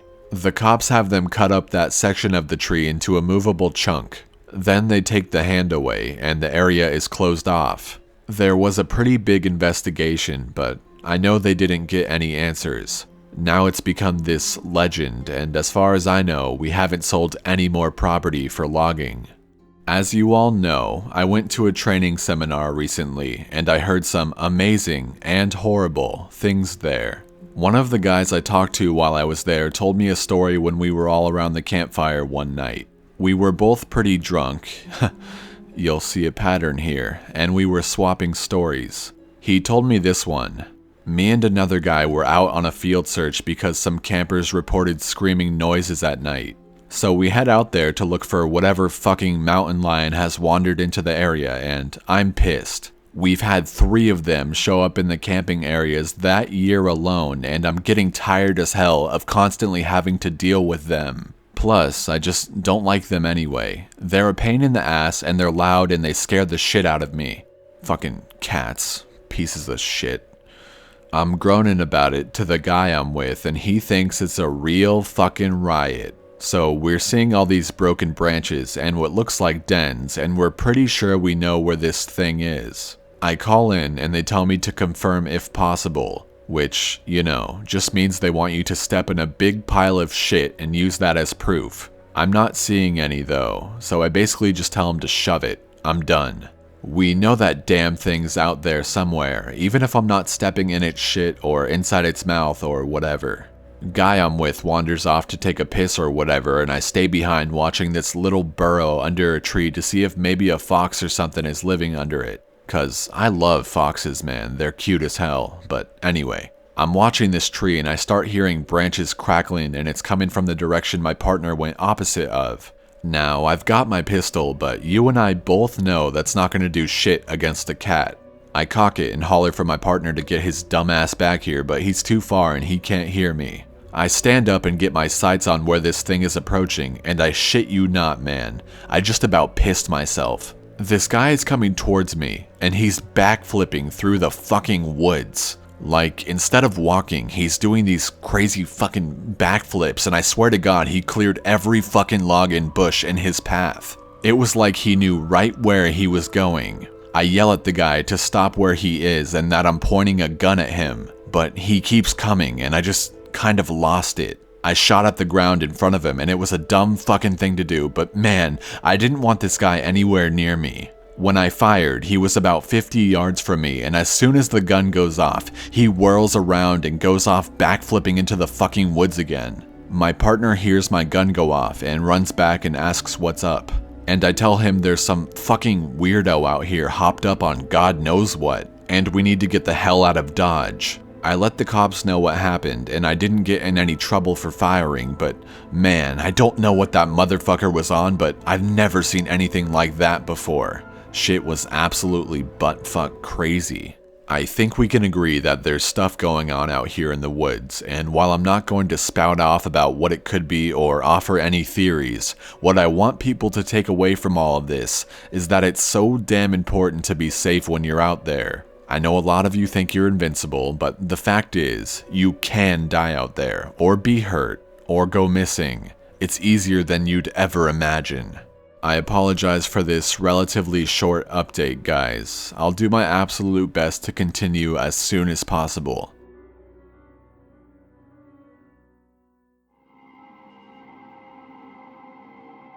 One of the topics that I get asked about a lot here and in real life involve things like the Rake, the Wendigo, and other legends. I can't honestly say that I know a lot about any of them, but based on some light reading I did, I can say that I've heard stories that seem to be loosely related to them.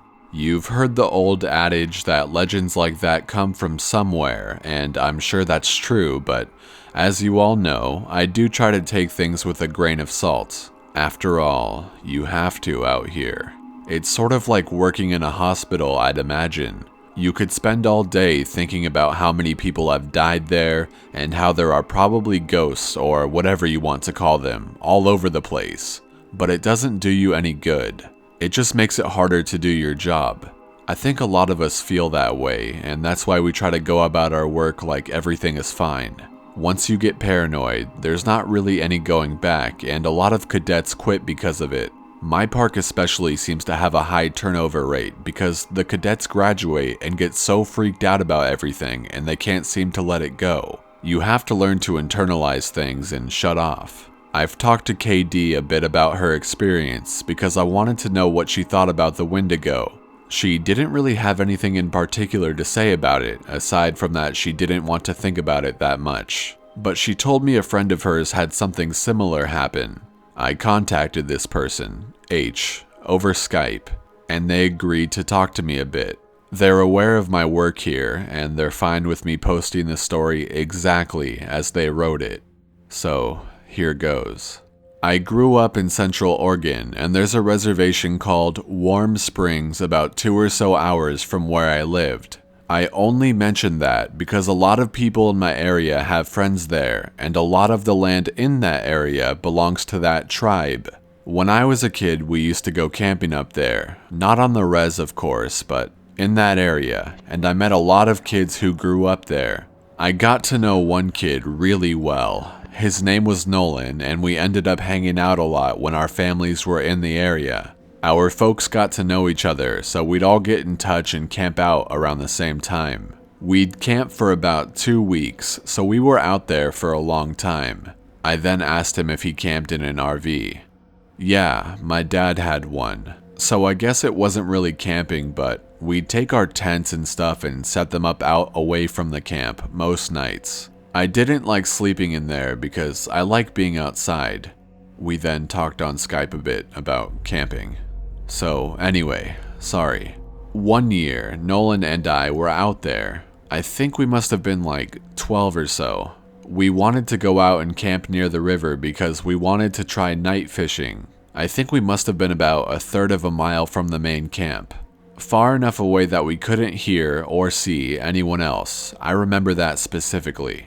We were messing around most of the day. I don't really remember much of it, but we ended up building a fire at some point, and I was really impressed because he had this flint or something that he used to start it. I'd never seen anyone do that before, so I thought it was pretty cool. I got him to teach me how to do it, and we lit some stuff on fire, which, looking back, was really stupid because it was the middle of fucking summer. And if I remember right, the fire warning was either at yellow or orange. But thankfully, we didn't start anything major, and when it got dark, we sat around and talked about whatever it is 12-year-olds talk about. I don't really remember. What I do remember is that at some point, he looked over my shoulder at the river and asked me if I could see something. The way our camp was set up, we were about 10 feet from the river, and we were at the widest point, so it was probably about 20 feet to the other bank. It gets hot up there in the summer, but the water is still cold, which is important. I look over my shoulder, and I could see something wading into the river on the other side. From where we were, it looked like a deer, but we couldn't really tell because of the fire. I got up to look closer, and I saw a pair of antlers, so I figured it was a buck. But I thought it was weird that it was wading into the water, and it was definitely heading for us. I asked Nolan what he thought we should do. He's looking at the fire with this weird expression, and he tells me to sit down and shut up. So I do, because I'd never seen him act that way before. He's whispering at me to ignore it and to just keep talking like we were, but I couldn't think of anything to say. He was saying something about an episode of some show, but I could hear the deer coming through the water, so I wasn't really paying any attention. And I kept trying to see over his shoulder, but every time I did, he'd sort of hit me on the arm and make me look at him. I wasn't really scared. I remember I was just sort of confused. But then I hear the deer come out of the water, and I could kind of make out what it looked like. And I realized it wasn't a deer because whatever it was walking on 2 legs. I started to get up. I was super freaked out, but Nolan just yanked me back down and talked louder about this television show. And I could tell he was just as scared as I was, probably even more. He leaned in and poked the fire with a stick, and he whispered that whatever I do, I can't speak to it. I could see it come closer, and it stood right behind Nolan's back. I was about ready to pee my pants, and I think I'd probably have run if I'd been alone, but I didn't want to leave Nolan, so I kept sitting really still and sneaking glances at it. It wasn't that tall, but the way it carried itself was just wrong. Like its center of balance was really screwed up or something. I can't really describe it, but it was kind of like it kept shifting too far forward. It just stood there, behind Nolan, for a really long time. And eventually, Nolan ran out of things to say, and we just kind of sat there for a second. The fire was making noise, but I thought I could hear this thing talking in a really low voice. I couldn't hear what it was saying, and I leaned forward a tiny little bit. And I actually did pee my pants when it leaned forward too. I couldn't see its face, but I saw its eyes. They were cloudy and milky, and if you want to know what they looked like, find that scene from Lord of the Rings where Frodo falls in that lake and all the dead people are floating towards him. That's what its eyes looked like. So all I saw were these 2 white eyes floating above Nolan's head, and the really vague shape of the antlers coming out of its head. I don't know what my face looked like, but at exactly the same time, Nolan and I fucking booked it out of there, and we ran non-stop until we got back to the main camp. My pants were soaked with piss, so I took them off as we were running and I threw them into the bushes. We both stopped when we were in front of my dad's RV and we couldn't see anything chasing us, so we stood there and caught our breath. I asked him what that thing was, but he said he didn't know. He said his grandpa had only warned him that if anything ever came up to him when he was out in the desert, he was never, ever supposed to talk to it or listen to anything it had to say. I wanted to know if he'd heard it talking too, and he said that the only thing he'd been able to understand was, help you. I think we ended up sleeping in the RV with my parents, and the next night we went back out and didn't see anything. That does remind me, in a lot of ways, of the Wendigo legend. There's a phrase used to describe it that I think fits it perfectly, which is that the Wendigo is the spirit of the lonely places. I know sometimes when I'm out in the wilds where I know there's no one around me for miles and miles, I get this weird kind of craving that I can't really explain. I don't know if it happens to anyone else, but it's this desire to consume. It's not like I crave anything in particular, but more of this weird, distracting hunger that comes from every part of my gut. I also wanted to find out more about the faceless man if I was able to, and found a few similar things. I asked around my circle of friends, and one of them said when he was out doing repairs at a park in his area, he saw something kind of like that. We were having dinner in town, 5 of us, including myself. This guy, he was repainting an information booth and heard a man ask him for directions to the nearest campsite. He didn't turn around because he was up on a ladder, but he informed the man that there weren't any campsites nearby, but that if he headed down the road about 4 miles, he'd find one at another park. He asked if he could be of any other help, but the man said no and thanked him. My friend said he kept painting, but he was listening and never heard the man leave.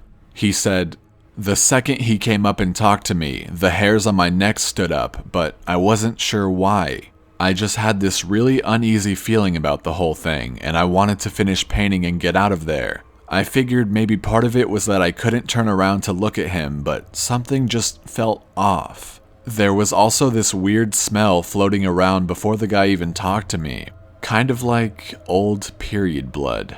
I had looked around to see what was causing it, but I didn't find anything. So I waited for the guy to walk away, but I didn't hear him leave, which made me think he was just standing there and watching me. So I asked again if I could do anything for him, and he didn't answer. I knew he was there though, because I hadn't heard him leave. So I did this awkward turn on the ladder to look down and see what he was doing. Now, I admit, it could have just been my brain fucking up, but I swear to you, Russ, for a split second when I turned around, that fucker didn't have a face, like, he had no face. It was almost concaved and totally smooth. I just about had a fucking heart attack because I couldn't even wrap my brain around what I was seeing. I think I started to say something, but there was this kind of pop inside my head, and suddenly he was just a normal looking guy. I must have looked weird because he asked me if I was okay, and I was just like, yeah, I'm fine. He asked about the campsite again, and I point to where he has to go, and he's like, I'm not from around here. Can you help me get there? Now, this is when I know something is really up, because there's no way this guy got out here and didn't know where he was. And for that matter, there's no car around, so how'd he get here in the first place?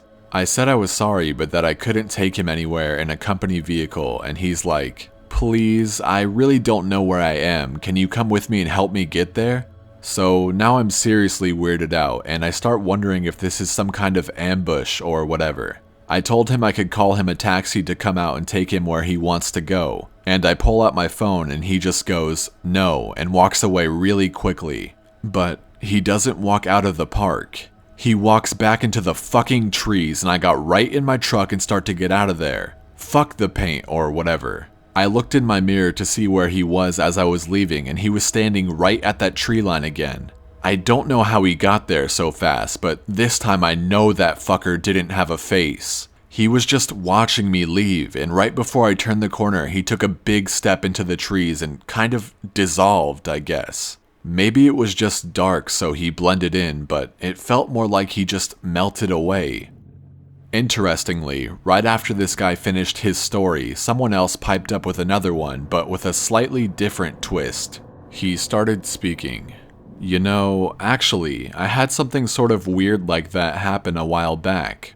I was out doing some trail scouting, and I was out in the middle of nowhere figuring out where we were gonna have this trail run through. I hadn't seen anyone else for probably a good 2 hours, so I wasn't really paying attention to where I was going. I was just looking at the ground for the most part.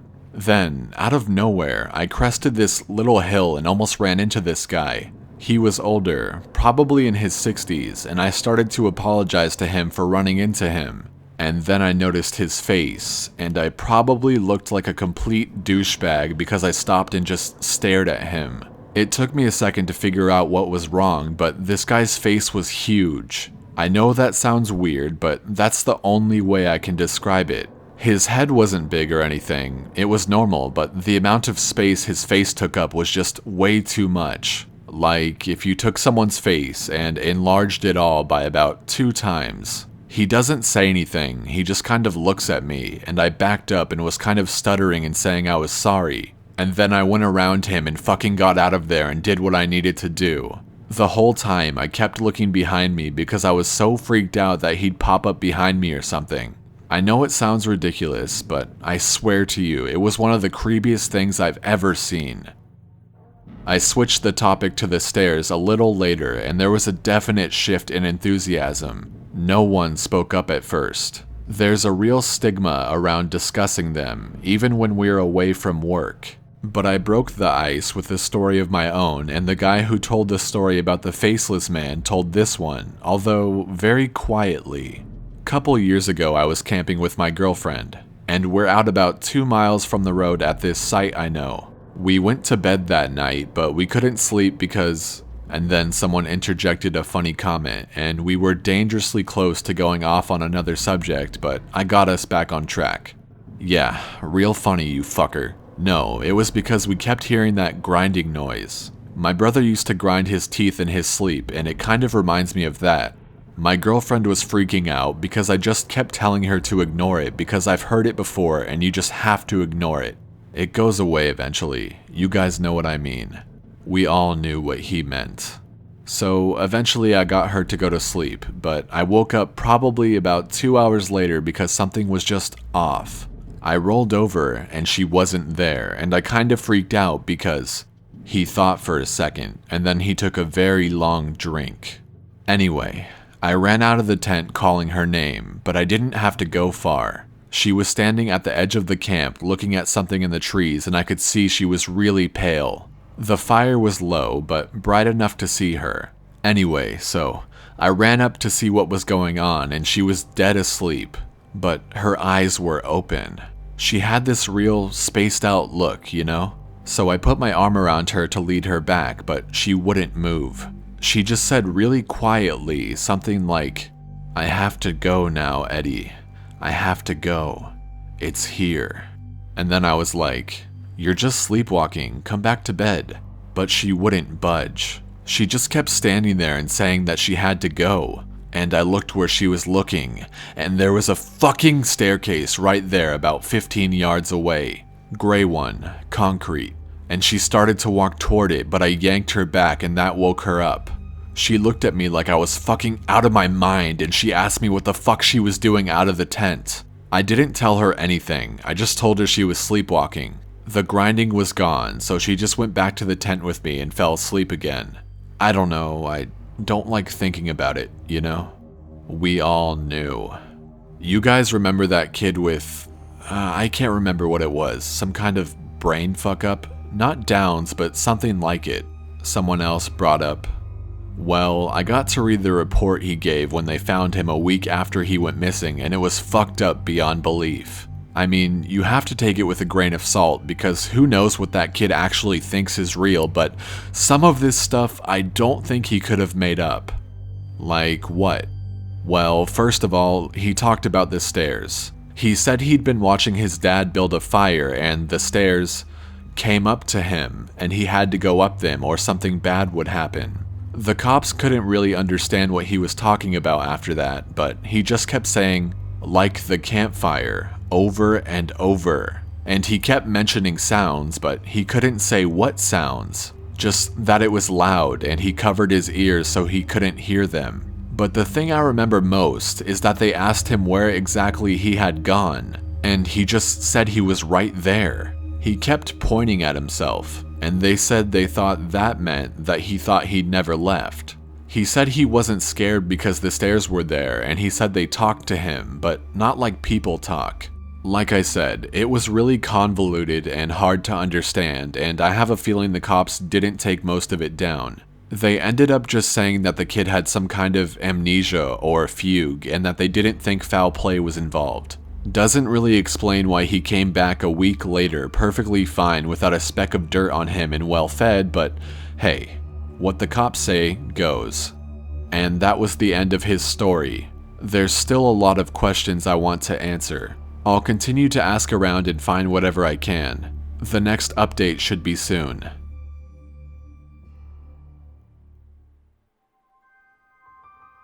This will be my final update for now. Things have deteriorated here to a degree that I didn't foresee. I didn't know how much writing about the things that are happening here would affect every single part of my life. And maybe that was stupid of me. Maybe I should have considered it more seriously, but honestly, I just thought I was writing about a few things that a few people would want to hear. I didn't think it would get this much attention. People ask me about the stairs now. It doesn't happen every day, but when it does happen, I never really know what to say. My bosses know someone is talking about them, and I'm sure that if they know, the higher-ups know. And I could tell you that they aren't happy about it. I've been formally told that I am not to speak a word about them to anyone anymore, which is part of the reason this has to be my final update. I can't risk my job for this. As much as it's been wonderful to get a lot of these things off my mind, I still do love my work, and I need to be out here. If anything, my being aware of what's really going on is enough reason to stick it out. I may not be able to tell people that they're out there, but if I see them, I can direct traffic away to somewhere safer. Because of the amount of attention the stories have gotten, I've heard a lot of stories being swapped back and forth. I've heard so many that I can't even remember most of them. The ones I do remember are the ones I wish I could forget. One story that's made the rounds here was about a young woman who had disappeared upstate. Initially, everyone assumed she was a runaway. She didn't come from a great home life, and so it wasn't really any kind of surprise that she'd choose to cut and run. But people started coming forward, saying that they'd seen her around the park shortly before she vanished. So some of the rangers in the area were sent out to make sure she hadn't hung herself or something on any of the back trails. It took them a while, but they did find her. Well, not all of her. Just half of her tongue and a quarter of the lower jaw. Very clean cuts from what I heard. They've never found the rest of her. So many stories about children, so many of them going missing and turning up in caves, wedged in between impossibly tight spaces. So many of them found on mountain peaks or at the bottom of sheer gullies. Missing shoes, missing socks, or found with both in perfect condition despite them being miles and miles away from where they vanished. So many stories of black-eyed people wandering around the woods and calling out in the night, mimicking the sound of running water or a bobcat screaming. One man in particular goes to every news station that he thinks will listen to him and tells the same story. He was deer hunting, had camped out in a very remote area, and woke up because something was scraping against his tent. He thought it was a raccoon or a fox, until the thing pressed its face against the door of the tent, at which point he could very clearly make out a human nose and mouth. He kicked at it, but it leaped back and was gone by the time he opened the tent flap, gun at his side. He fired 2 warning shots, and when the sound had faded, he heard a snap behind him. A man was standing at the edge of the campsite. This man was not wearing any clothing, but he also didn't possess any kind of human flesh. As the hunter described it, the man was made of some kind of amalgamation of raw meat and hair, as if someone had scooped up roadkill and molded it into some vague shape of a man. The face was lumpy and only a rough approximation of a human face. The thing opened its lopsided mouth, and from it came the sound of the gun the hunter had fired. It did this twice before mimicking the sound of the tent zipper and fleeing into the night. A young couple, out for a hike in the rocky areas of my park, reported to me yesterday that they had seen something strange out on a peak I'm very familiar with. They were taking turns looking through a pair of binoculars when the man noticed a hiker climbing up a very steep part of the cliff face. He watched the man scale the slope, and it didn't occur to him until the incident was over that this person had no climbing gear. When the climber reached the top of the peak, which was about 5 miles away, they turned and faced the young man. He said whoever, or whatever this person was looking right at them. The climber waved in an exaggerated manner before snapping in half at the waist, sideways, and leaping off of the peak. The young man didn't see where the climber landed. I sent them on their way with assurances that I'd go check it out. I lied. I won't be turning in a report because there are 10 others exactly like it. The climber is well known in that area. I don't question it anymore.